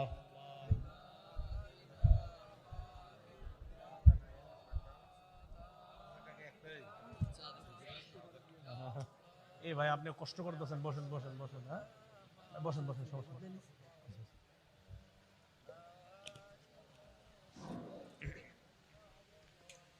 লা ইলাহা ইল্লাল্লাহ মুহাম্মাদুর রাসূলুল্লাহ সাল্লাল্লাহু আলাইহি ওয়াসাল্লাম। তো রাসূলুল্লাহ সাল্লাল্লাহু আলাইহি সাল্লামের প্রশংসা করব, করতে গিয়ে আল্লাহ আর তার রাসূলের নির্দেশিত কোন পথকে আমরা অতিক্রম করব না। নবীর প্রশংসা করব আল্লাহর হুকুম অনুযায়ী, নবীর প্রশংসা করব নবীর শিখানো পদ্ধতি অনুযায়ী ইনশাআল্লাহ। এরপরে আল্লাহ পাক রব্বুল আলামিন বলেন, ওয়াদরিব লাহুম মাসালার রাজুলাইনি জাআলনা লিআহাদিহিমা জান্নাতাইন। একটু রয়ে গেছে, নি'মাস সাওয়াবু ওয়া হাসুনাত মুরতাফাকা। ধনী কাফেরদের ব্যাপারে আল্লাহ বললেন, ঈমান সত্য জানার পর যারা ঈমান আনে না তারা হলো জালেম, তাদের ঠিকানাটা মন্দ, তাদের পানিও মন্দ। ঠিক না? ওই যে পানি মন্দ, ঠিকানাও মন্দ। আর যারা ঈমান আনবে, আনার পর তাদেরকে আমি আল্লাহ যে জান্নাত দান করব, এই জান্নাতটা কেমন? আল্লাহ কয় নি'মাস সাওয়াব, কতই না উত্তম প্রতিদান, ওয়া হাসুনাত মুরতাফাকা, আর তাদের ঠিকানাটা কতই না উত্তম। তাহলে জান্নাতীরা যেখানে ঠিকানাটা উত্তম, আর জাহান্নামীরা যেখানে আশ্রয়স্থলটা ভয়ঙ্কর। আল্লাহ আমাদের সকলকে দুনিয়াতে থাকতেই যেন জান্নাতি হয়ে আমরা কবরে যেতে পারি, আল্লাহ তৌফিক দান করুন। এবার আল্লাহ পাক রব্বুল আলামিন আমাকে আপনাকে 2 ব্যক্তির দৃষ্টান্ত দেওয়ার জন্য রাসূলুল্লাহ সাল্লাল্লাহু আলাইহি সাল্লামকে হুকুম করেছেন। কয় ব্যক্তি? আমার সাথে বলেন, সম্পদ পদমর্যাদা, বাড়ি গাড়ি আমাদেরকে যেন অহংকারী না বানায়, এই ব্যাপারে আল্লাহ এখন আলোচনা করবে। যে হাবিব, একটু আগে ধনী কাফেরদের আলোচনা করেছি আর গরিব ইমানদারদের আলোচনা করেছি। এখন আপনি দুই ব্যক্তির দৃষ্টান্ত উম্মতের সামনে পেশ করেন। একজন আরেকজন, এই দুই বন্ধু, একজন হলেন ধনী আর একজন গরিব। তাফসীরের কিতাবে আসছে এই দুইজন মূলত আপন ভাই ছিল। এই বর্ণনাটা দুর্বল। আপন ভাই তারা ছিল, বর্ণনাটা কি দুর্বল। আসলে বন্ধু ছিল এটা বলাই সতর্কতা। এক বন্ধুর টাকা পয়সা অনেক, খুব মন দিয়ে শোনেন কেমন। এক বন্ধুর দুইটা আঙ্গুরের বাগান আছে। এটা লাগবে না, বন্ধ করে দেন, আওয়াজ হইতেছে। দুই পাশে এই দেখেন, এক বন্ধুর দুই পাশে দুইটা আঙ্গুরের বাগান। এটা কিন্তু গল্প না, এটা কোরআনে আল্লাহ বলবে। আগে মন দিয়ে বুঝেন, না হয় কোরআন বুঝবেন না। এক বন্ধু যিনি ধনী বন্ধু, তার এই দুই পাশে দুইটা আঙ্গুরের বাগান। তাহলে দেখেন তো আপনারা, দুইটা আঙ্গুরের বাগান। এই আঙ্গুরের বাগান দুইটার চারপাশে খেজুর গাছ, এটাও বলবে আল্লাহ কোরআনে। তাহলে দুইটা আঙ্গুরের বাগান আর চারপাশে কি গাছ? খেজুর গাছ। আঙ্গুরের দুই বাগানের মাঝখানে, এই যে আঙ্গুরের দুই বাগানের মাঝখানে আবার জমিন, ফসলি জমিন। তাহলে এবার আপনারা বলেন, দুই পাশে কি? আঙ্গুরের বাগান। এই আঙ্গুরের বাগানের চারপাশে কি গাছ? আর আঙ্গুর বাগান যে দুইটা, এই দুইটার মাঝখানে কি আছে? ফসলি জমিন আছে। এই ফসলি জমিনগুলাতে পানি দেওয়ার জন্য, খেজুর গাছে পানি দেওয়ার জন্য ওই বাগানের আশেপাশে আবার ছোট্ট ছোট্ট সুন্দর নহর আছে, যেন এখান থেকে পানি তুলে তুলে দেওয়া যায়। ওই ব্যক্তির এই জমিনের মধ্য থেকে, খেজুর গাছ থেকে আর এই দুইটা ফলের বাগান থেকে প্রচুর পরিমাণে ফল পায়, ফসল পায়, খেজুর পায়। তার নিয়ামতের কোনো শেষ নাই। এটার মধ্যে বসার জন্য তার সুন্দর সিংহাসন আসে, যেন সে তার বাগানে আইসা বসতে পারে। এতটুকু বুঝে থাকলে আপনারা বলেন, এক ধনী বন্ধু, তার দুই পাশে দুইটা বড় বড় কিসের বাগান? আঙ্গুরের বাগানের চারপাশে কি গাছ? দুই আঙ্গুরের বাগানের মাঝখানে কি জমিন? ফসলি জমিন।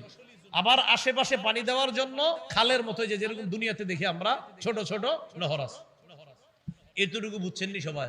আচ্ছা, এখন এই ব্যক্তির একটা গরিব বন্ধু আছে। ওই গরিব বন্ধু যখন তার কাছে দেখা করতে আসছে, তখন এই ধনী বন্ধু কয়, কিরে বেটা, তুই কি করলি জীবনে? কেন, কি হয়েছে? আমার কি পরিমাণ সম্পদ দেখছস? আচ্ছা, তাই তো, তোর তো কিছুই নাই।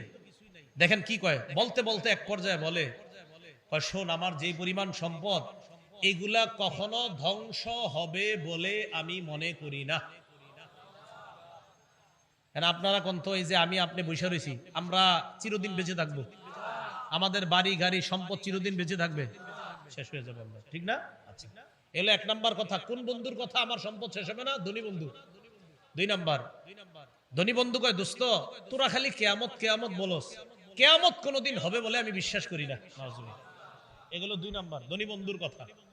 তিন নাম্বার কয়, দোস্ত, কেয়ামত যদি কোনদিন হয়েও যায় তোর কথা অনুযায়ী, আমি তো বিশ্বাস করি না, কিন্তু তোর কথা অনুযায়ী যদি হয়, তারপরে কি হবে? তারপরে রবের কাছে যেতে হবে। আবার রবও বিশ্বাস করে না।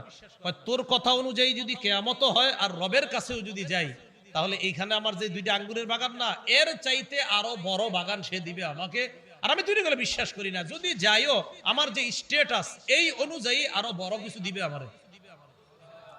এটা হলো ধনী বন্ধুর বক্তব্য। তাহলে কয়টা খারাপ কথা বলছে? তিনটা।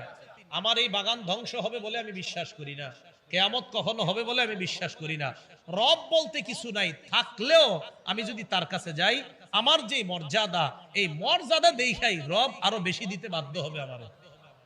এটা হলো ধনী বন্ধুর বক্তব্য। এটা কোনো গল্প নয়, কোরআনে ঠিক এগুলাই বলছে আল্লাহ। দেখেন কি বলে আল্লাহ, وَاضْرِبْ لَهُمْ مَثَلَ الرَّجُلَيْنِ جَعَلْنَا لِأَحَدِهِمَا جَنَّتَيْنِ مِنْ أَعْنَابٍ وَحَفَفْنَاهُمَا بِنَخْلٍ وَجَعَلْنَا بَيْنَهُمَا زَرْعًا। নবী, আপনি তাদের সামনে বর্ণনা করেন ওই দুই ব্যক্তির দৃষ্টান্ত। জাআলনা লিআহাদিহিমা জান্নাতাইনি মিন আ'নাব, যে দুইজনের একজনকে আমি আল্লাহ দুটি আঙ্গুরের বাগান দিলাম। জাআলনা লিআহাদিহিমা, আমি আল্লাহ তাদের দুইজনের একজনকে মিন আ'নাব, আমি তাদের দুইজনের একজনকে জান্নাতাইনি মানে দুইটা বাগান, মিন আ'নাব, আ'নাব মানে আঙ্গুর, আমি আল্লাহ তাদের দুইজনের একজনকে দুটি আঙ্গুরের বাগান দিলাম। এখন আপনারা বলেন আঙ্গুরের বাগানের চারপাশে জানি কি? হ্যাঁ বলতে হবে কিন্তু, জানি কি? আল্লাহ বলেন ওয়াহাফাফনাহুমা বিনাখলিন, আমি এই দুই বাগানের চারপাশটা খেজুর গাছ দ্বারা ঘেরাও করলাম। সুবহানাল্লাহ। তাহলে বাগান দুইটাকে খেজুর গাছ দ্বারা বেষ্টন করে ঘেরাও করলাম, তো দেখতে খুব সুন্দর দেখা যায়, চারপাশে খেজুর গাছ, মাঝখানে দুইটা বাগান। এরপরে আপনারা বলেন দুই বাগানের মাঝে জানি কি? ওয়াজআলনা বাইনাহুমা যারআ, দুই বাগানের মাঝখানে আমি আল্লাহ আবার ক্ষেত খামার করে দিলাম। সুবহানাল্লাহ। এবার দেখেন কি কয়, কিলতাল জান্নাতাইনি আতাত উকুলাহা, দুই বাগান প্রচুর পরিমাণ ফল দেয়, ফসল দেয়। ওয়ালাম তাজলিম মিনহু শাইআ, সামান্য কম করে না, দুই বাগান যথেষ্ট ফল ফসল দেয়। ওয়াফাজ্জারনা খিলালাহুমা নাহারা, দুই বাগানের মাঝে মাঝে আমি আবার নহর করে দিয়েছি, সুন্দর সুন্দর নহর। তো এই অবস্থায় আল্লাহ ওই ধনী বন্ধুর বাগানের কথা পেশ করলেন, করার পর আল্লাহ পাক রব্বুল আলামিন বলেন কিলতাল জান্নাতাইনি আতাত উকুলাহা ওয়ালাম তাজলিম মিনহু শাইআ ওয়াফাজ্জারনা খিলালাহুমা নাহারা ওয়া কানা লাহু সামারুন ফাকালা লিসাহিবিহি ওয়া হুয়া ইউহাবিরু ওয়া কানা লাহু সামার, ধনী বন্ধুর প্রচুর ফসল হয়, সম্পদ হয়। ফাকালা লিসাহিবিহি ওয়া হুয়া ইউহাবিরু, ধনী বন্ধু গরিব বন্ধুকে কথার ছলে বলে আনা আকসারু মিনকা মালা ওয়া আ'আজ্জু নাফারা, আমি তোমার চাইতে আকসারু মিনকা মালা, সম্পদ আমার বেশি, ওয়া আ'আজ্জু নাফারা, জনবল আমার বেশি, আমি তোমার চাইতে সম্পদেও বেশি, ওয়া আ'আজ্জু নাফারা, আমি তোমার চাইতে জনবলেও অধিক শক্তিশালী। বলেন নাউজুবিল্লাহ। দুনিয়াতেও দেখবেন যাদের টাকা আছে তাদের পিছনে লোক সংখ্যা কম না বেশি? বেশি। তো ধনী বন্ধু কয় তোমার চাইতে আমার টাকাও বেশি, আবার তোমার চাইতে আমার জনগণের শক্তিও বেশি। এই কথা বইলা এবার ধনী বন্ধু গরিব বন্ধুরে নিয়ে বাগানে প্রবেশ করছে। ওয়া দাখালা জান্নাতাহু ওয়া হুয়া যালিমুল লিনাফসি, ধনী বন্ধু তার বাগানে প্রবেশ করলো, এমন অবস্থায় নিজের উপর জুলুম করছে, এর মানে সে অবিশ্বাস করে, সে ঈমান রাখে না আর কুফরি করে, এই অবস্থায় বাগানে প্রবেশ করছে। করার পর কি কয় দেখেন, ক্বালা মা আযুন্নু আন তাবিদা হাযিহি আবাদা, ধনী বন্ধু কয় আমি বিশ্বাস করি না কখনো আমার এই বাগান ধ্বংস হবে। কি গল্পটা আগে বলছিলাম নি, এই যে কোরআনে আসছে, ক্বালা মা আযুন্নু আন তাবিদা হাযিহি আবাদা, ধনী বন্ধু বলে এই বাগান কখনো ধ্বংস হবে বলে আমি বিশ্বাস করি না। দুই নাম্বার, ওয়া মা আযুন্নুস সাআতা কাইমা, আমি কখনো মনে করি না যে কিয়ামত হবে। বলেন নাউজুবিল্লাহ। আপনারা বলেন তো, আমাদের ইমানদারদের বিশ্বাস কিয়ামত কখনো হবে না নিশ্চিত হবে? হ্যাঁ, কবে হবে জানে কে? আল্লাহ, কিন্তু হবে। এরপরে তিন নাম্বার কথাটা জানি কি ছিল, যদি রবের কাছে যাই, রব তো বিশ্বাস করে না, ওয়ালা ইররুদিতু ইলা রাব্বি লাআজিদান্না খায়রাম মিনহা মুনকালাবা, আমাকে যদি আমার রবের কাছে ফিরিয়ে দেওয়া হয়, লাআজিদান্না খায়রাম মিনহা মুনকালাবা, তাহলে ওই রবের কাছে এর চাইতে আরো বেশি আমি পাবো, আরো উত্তম পাবো। বলেন নাউজুবিল্লাহ। এই কথা ধনী বন্ধুর বক্তব্য। এবার গরিব বন্ধু কি বলে দেখেন, ক্বালা লাহু সাহিবুহু ওয়া হুয়া ইউহাবিরুহু আলা ওয়া হুয়া ইউহাবিরুহু আকাফারতা বিল্লাযী খালাকাকা মিন তুরাবিন সুম্মা মিন নুতফাতিন সুম্মা সাওয়াকা রাজুলা, গরিব বন্ধু ধনী বন্ধুকে কথার ছলে বলে আকাফারতা বিল্লাযী খালাকাকা মিন তুরাব, ওই আল্লাহকে অস্বীকার করলা যে আল্লাহ তোমাকে মাটি থেকে বানাইলেন, সুম্মা মিন নুতফা, নাপাক পানি থেকে বানাইলেন, সুম্মা সাওয়াকা রাজুলা, তোমাকে একটা একদম সঠিক মানুষ হিসাবে পরিণত করলেন, এই আল্লাহকে তুমি অস্বীকার করলা। গরিব বন্ধু এবার বলে লাকিন্নাহু আল্লাহু রাব্বি, আমার বিশ্বাস হলো আমার রব হলেন আল্লাহ। বলেন ইমানদারদের রব আমাদের বিশ্বাস, আমাদের রব। তো এবার ধনী বন্ধুকে গরিব বন্ধু কয় আকাফারতা বিল্লাযী খালাকা মিন তুরাবিন সুম্মা মিন নুতফাতিন সুম্মা সাওয়াকা রাজুলা। ওই আল্লাহরে অস্বীকার করো যিনি তোমারে মাটি দিয়ে বানাইলেন, যিনি তোমারে নাপাক পানি থেকে বানাইলেন, যিনি তোমাকে একটা সুস্থ সবল মানুষ বানাইলেন, তুমি আল্লাহরে অস্বীকার করলা।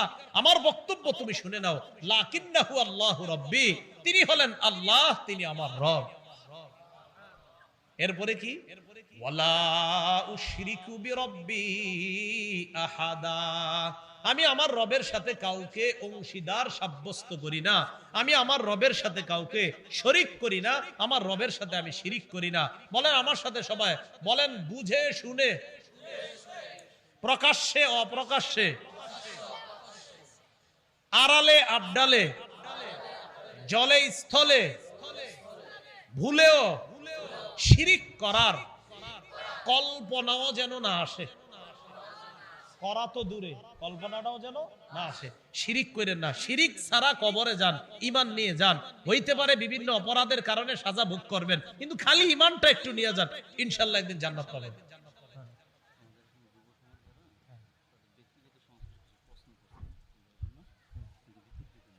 আমি মাহফিলে প্রশ্ন উত্তর দেই না, প্রশ্ন দিয়েন না, জানেন এটা জানেন না, আমি যে উত্তর দেই না। আসেনি কোনো ভিডিওতে এই কথাটা? আচ্ছা আচ্ছা, হ্যাঁ ঠিক আছে ঠিক আছে, হ্যাঁ আপনার রাগ হয় না, এটা অন্য বিষয়। হ্যাঁ মানে দেই না বলতে আমি আসলে অতটুকু যোগ্যতা হয় না এখনো ডাইরেক্ট মাহফিলে প্রশ্ন উত্তর দেওয়ার। ফতুয়া বিভাগ বা বিভিন্ন জায়গায় দিলে ভালো হয়, যেই জায়গার যেই কাজ করবেন ফতুয়া বিভাগগুলা চাঙ্গা হবে, মাসালা সেখানে গিয়ে জিজ্ঞাসা করলে। একটা হাদিস শোনামুনি, ইবনে মাজাহ 223 নম্বর হাদিস, কায়েস ইবনে কাসিরের বর্ণনা। তিনি বলেন, কুনতু জালিসান ইনদা আবি দারদা ফি মসজিদি দিমাশক, আমি দামেস্কের মসজিদে বসা আবু দারদা রাদিয়াল্লাহু তাআলা আনহুর কাছে। আতাহু রাজুলুম মিনাল মাদিনা, আবু দারদার সাথে আমি মসজিদে বসা, দামেস্কের মসজিদে।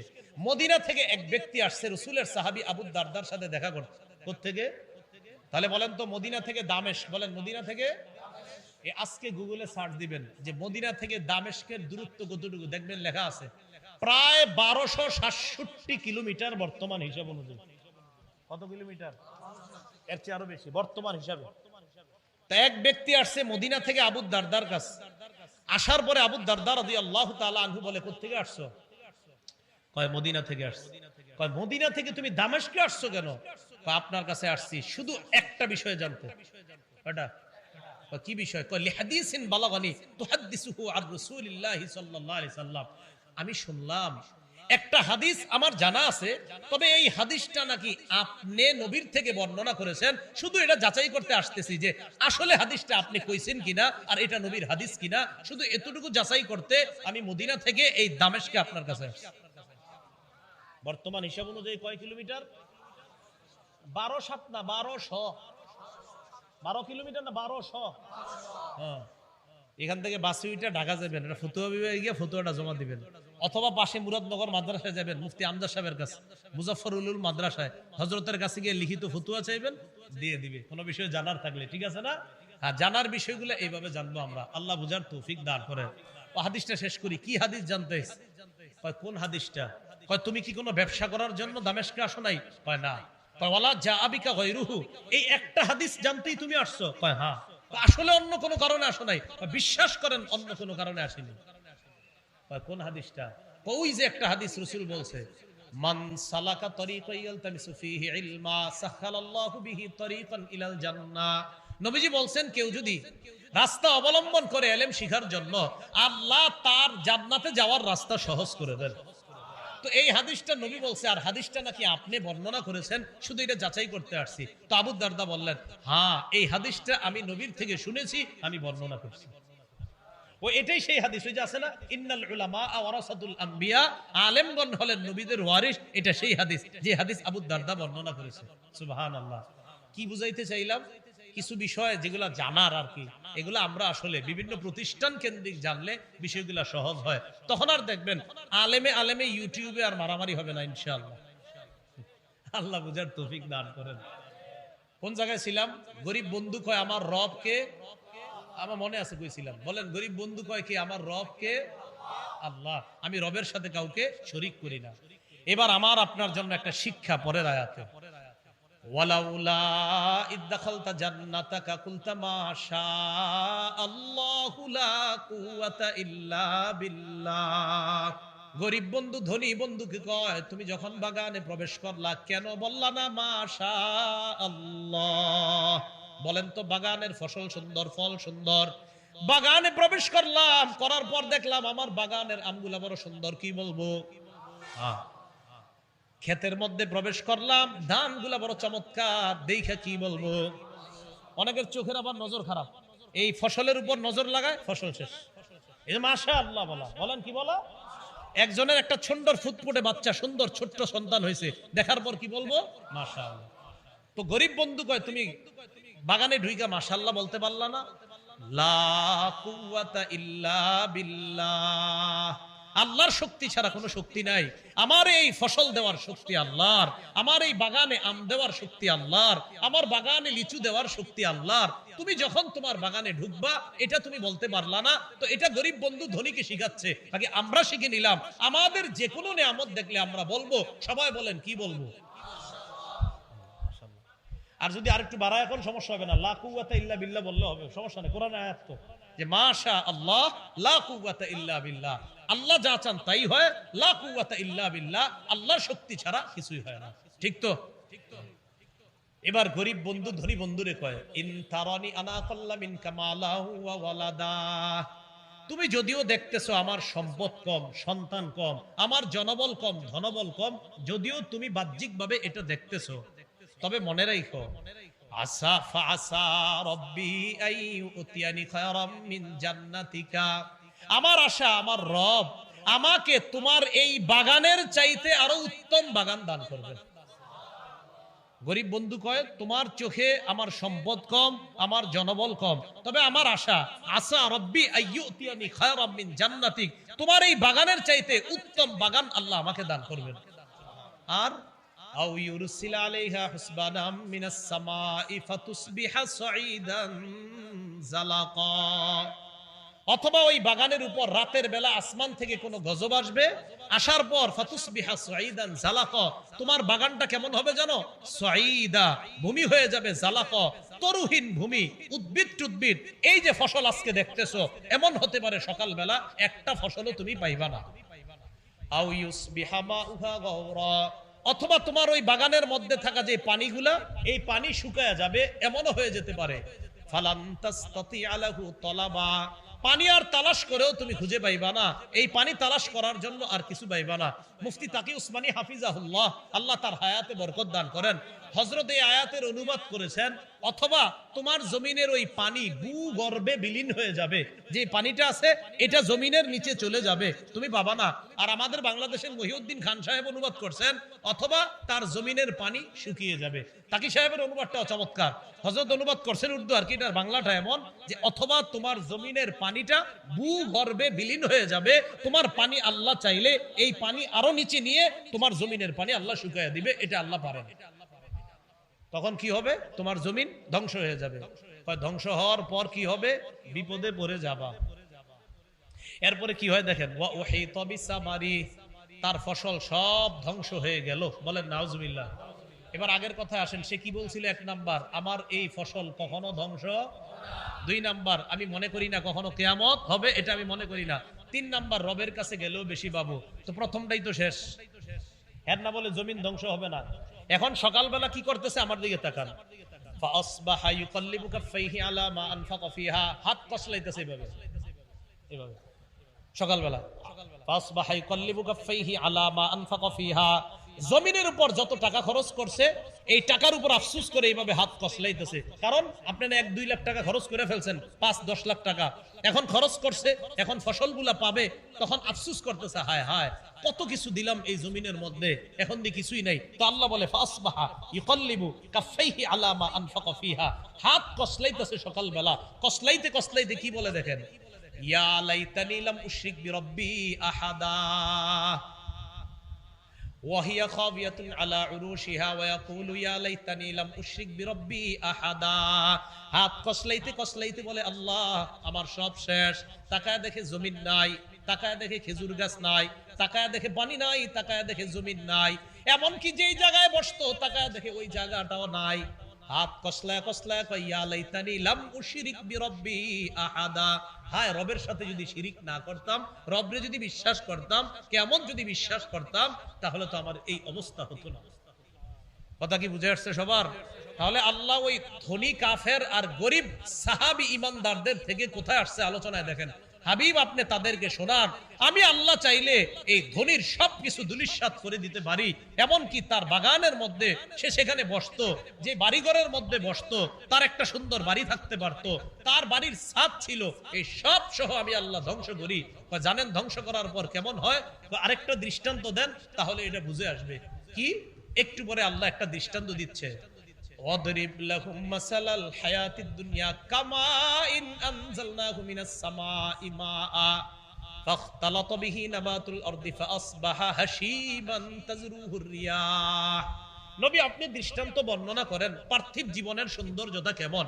কয় পার্থিব জীবনটা এমন, আমার আপনার জীবনটা এমন। কয় কেমন? আসমান থেকে পানি নাজিল করলাম, নাজিল করার পর এই পানির সাথে জমিনের কিছু উদ্ভিদ মিলিত হয়েছে, হওয়ার পর এই উদ্ভিদগুলা ঘাসগুলা একটু মোটা তাজা হয়েছে, ঘন হয়েছে। হওয়ার পর ঘনটা কি সব সময় থাকে না এক পর্যায়ে চিটা হয়? চিটা হয়ে যায়। চিটা হওয়ার পর ফাসবাহা হাসিমা, সব চূর্ণ বিচূর্ণ হয়ে যায়। কেমন চূর্ণ বিচূর্ণ? তাজরুহুর রিয়াহ, বাতাসও উড়ায় নেওয়া যায়। এক সময় ছিল কত উৎফুল্ল, এই মোটা মোটা হয়ে গেছিল ঘন, এক পর্যায়ে চিটা হয়ে যায়, বাতাস উড়িয়ে নিয়ে যায়। বান্দা তোমার একটা ছোটকাল ছিল, নাতিষ্ণ, তুমি নাদুস নুদুস ছিলা, মা বাবা খুব আদর করছে, একটা সময় বড় হইলা, মনে করতেছে এই যৌবন শেষ হবে না, না একটা সময় আমি তোমারে বুড়া বানায় দিতে পারি, একটা সময় তোমারে শেষ করে দিব। তোমার দৃষ্টান্ত ওই যে চিটা শেষের দিকে, এটার মতো। এই চিটা যেমন শেষ, তুমিও শেষ হবা, হ্যাঁ ঈমান থাকলে তুমি সফল হবে। এটা আল্লাহ বুঝাইতেছে। তো আল্লাহ বলে ওয়াকান আল্লাহু আলা কুল্লি শাইইন মুকতাদিরা, আল্লাহ সব বিষয়ের উপর ক্ষমতাবান। এবার আল্লাহ ফিনিশিং দিচ্ছেন, আল মালু ওয়াল বানুনা জিনাতুল হায়াতিদ দুনিয়া। বলেন আমার সাথে সবাই, সম্পদ, সন্তান দুনিয়ার চাকচিক্য, সন্তান সম্পদ ক্ষণস্থায়ী। এবার আমার সাথে বলেন, ক্ষণস্থায়ী সম্পদ, ক্ষণস্থায়ী সন্তান, দুনিয়ার সৌন্দর্য। কি সুন্দর করে আল্লাহ কয় দেখেন, ওয়াল বাকিয়াতুস সালিহাত, চিরস্থায়ী নেক আমল। বলেন চিরস্থায়ী নেক আমল তোমার রবের কাছে উত্তম। তাহলে এবার প্রথম থেকে বলেন, বলেন ক্ষণস্থায়ী সন্তান, ক্ষণস্থায়ী সম্পদ, দুনিয়ার কিছুদিনের সৌন্দর্য, চিরস্থায়ী নেক আমল, চিরস্থায়ী আখিরাতের সৌন্দর্য। সন্তান সম্পদ চিরস্থায়ী দুনিয়ার সৌন্দর্য, সন্তান সম্পদ ক্ষণস্থায়ী দুনিয়ার সৌন্দর্য, নেক আমল চিরস্থায়ী আখিরাতের সৌন্দর্য। এটা আল্লাহ ফিনিশিং দিচ্ছেন, আল মালু আল বানুন জিনাতুল হায়াতিদ দুনিয়া, সন্তান সম্পদ পার্থিব জীবনের চাকচিক্য, ওয়াল বাকিয়াতুস সালিহাত খায়রুন ইনদা রাব্বিকা সাওয়াবা, নেক আমল অবশিষ্ট যেগুলা থাকবে এগুলা তোমার রবের কাছে অতি উত্তম প্রতিদানে, ও খায়রুন আমালা, আশার দিক থেকে অধিক উত্তম। আল্লাহ পাক রব্বুল আলামিন আমাদের সকলকে ধনী ইমান, ধনী কাফের আর বেঈমান, ধনী কাফের আর গরিব ইমানদার যে দৃষ্টান্ত আল্লাহ দুইটা দিলেন, এখান থেকে আমরা শিক্ষা গ্রহণ করব যে একটা মানুষের সম্পদ হালাল ভাবে যদি হয়, এই হালাল ভাবে হওয়াটা মনে করতে হবে এটা আমার চিরস্থায়ী না, এটা আমার ক্ষণস্থায়ী। আল্লাহ কিছুদিনের জন্য আমারে দিছে, আমি মইরা গেলে আমার ছেলেরে দিবে, আমার ছেলে মইরা গেলে আমার নাতি পাবে, এইভাবে একদিন আমি শেষ হয়ে যাব। এটা হলো যে ক্ষণস্থায়ী সম্পদের সৌন্দর্যতা, আর চিরস্থায়ী আখিরাতের সৌন্দর্যতা এটা হলো আমল নামা। তো কাফেরদের উদাহরণ কেন টানছেন? আল্লাহ কয় এরা মনে করে আমার সম্পদ শেষ হবে না, কিয়ামত কোনোদিন হবে না। আল্লাহ কয় না না, সবাইরে বুঝাইয়া দেন সম্পদও শেষ হবে, কিয়ামতও আসবে, এবং কিয়ামতের ময়দানে সকলকে উপস্থিত হতে হবে। আল্লাহ পাক রব্বুল আলামিন আজকের আলোচনাটা ধনী এবং গরিব এই দুইটা বিষয় আল্লাহ যেটা বুঝাইতে চেয়েছেন, যে ধনী হওয়া দোষের না, কিন্তু হইয়া যদি অহংকারী হয় এটা দোষের, গরিব হওয়া এটাও দোষের না, গরিব হওয়ার পরে যদি ঈমান থাকে এটা জান্নাতে যাওয়ার কারণ। আল্লাহ আমাদের সকলকে যে কথাগুলা বললাম শুনলাম, এই কথার উপর যেন আমরা সবাই আমল করতে পারি, আল্লাহ তৌফিক দান করেন।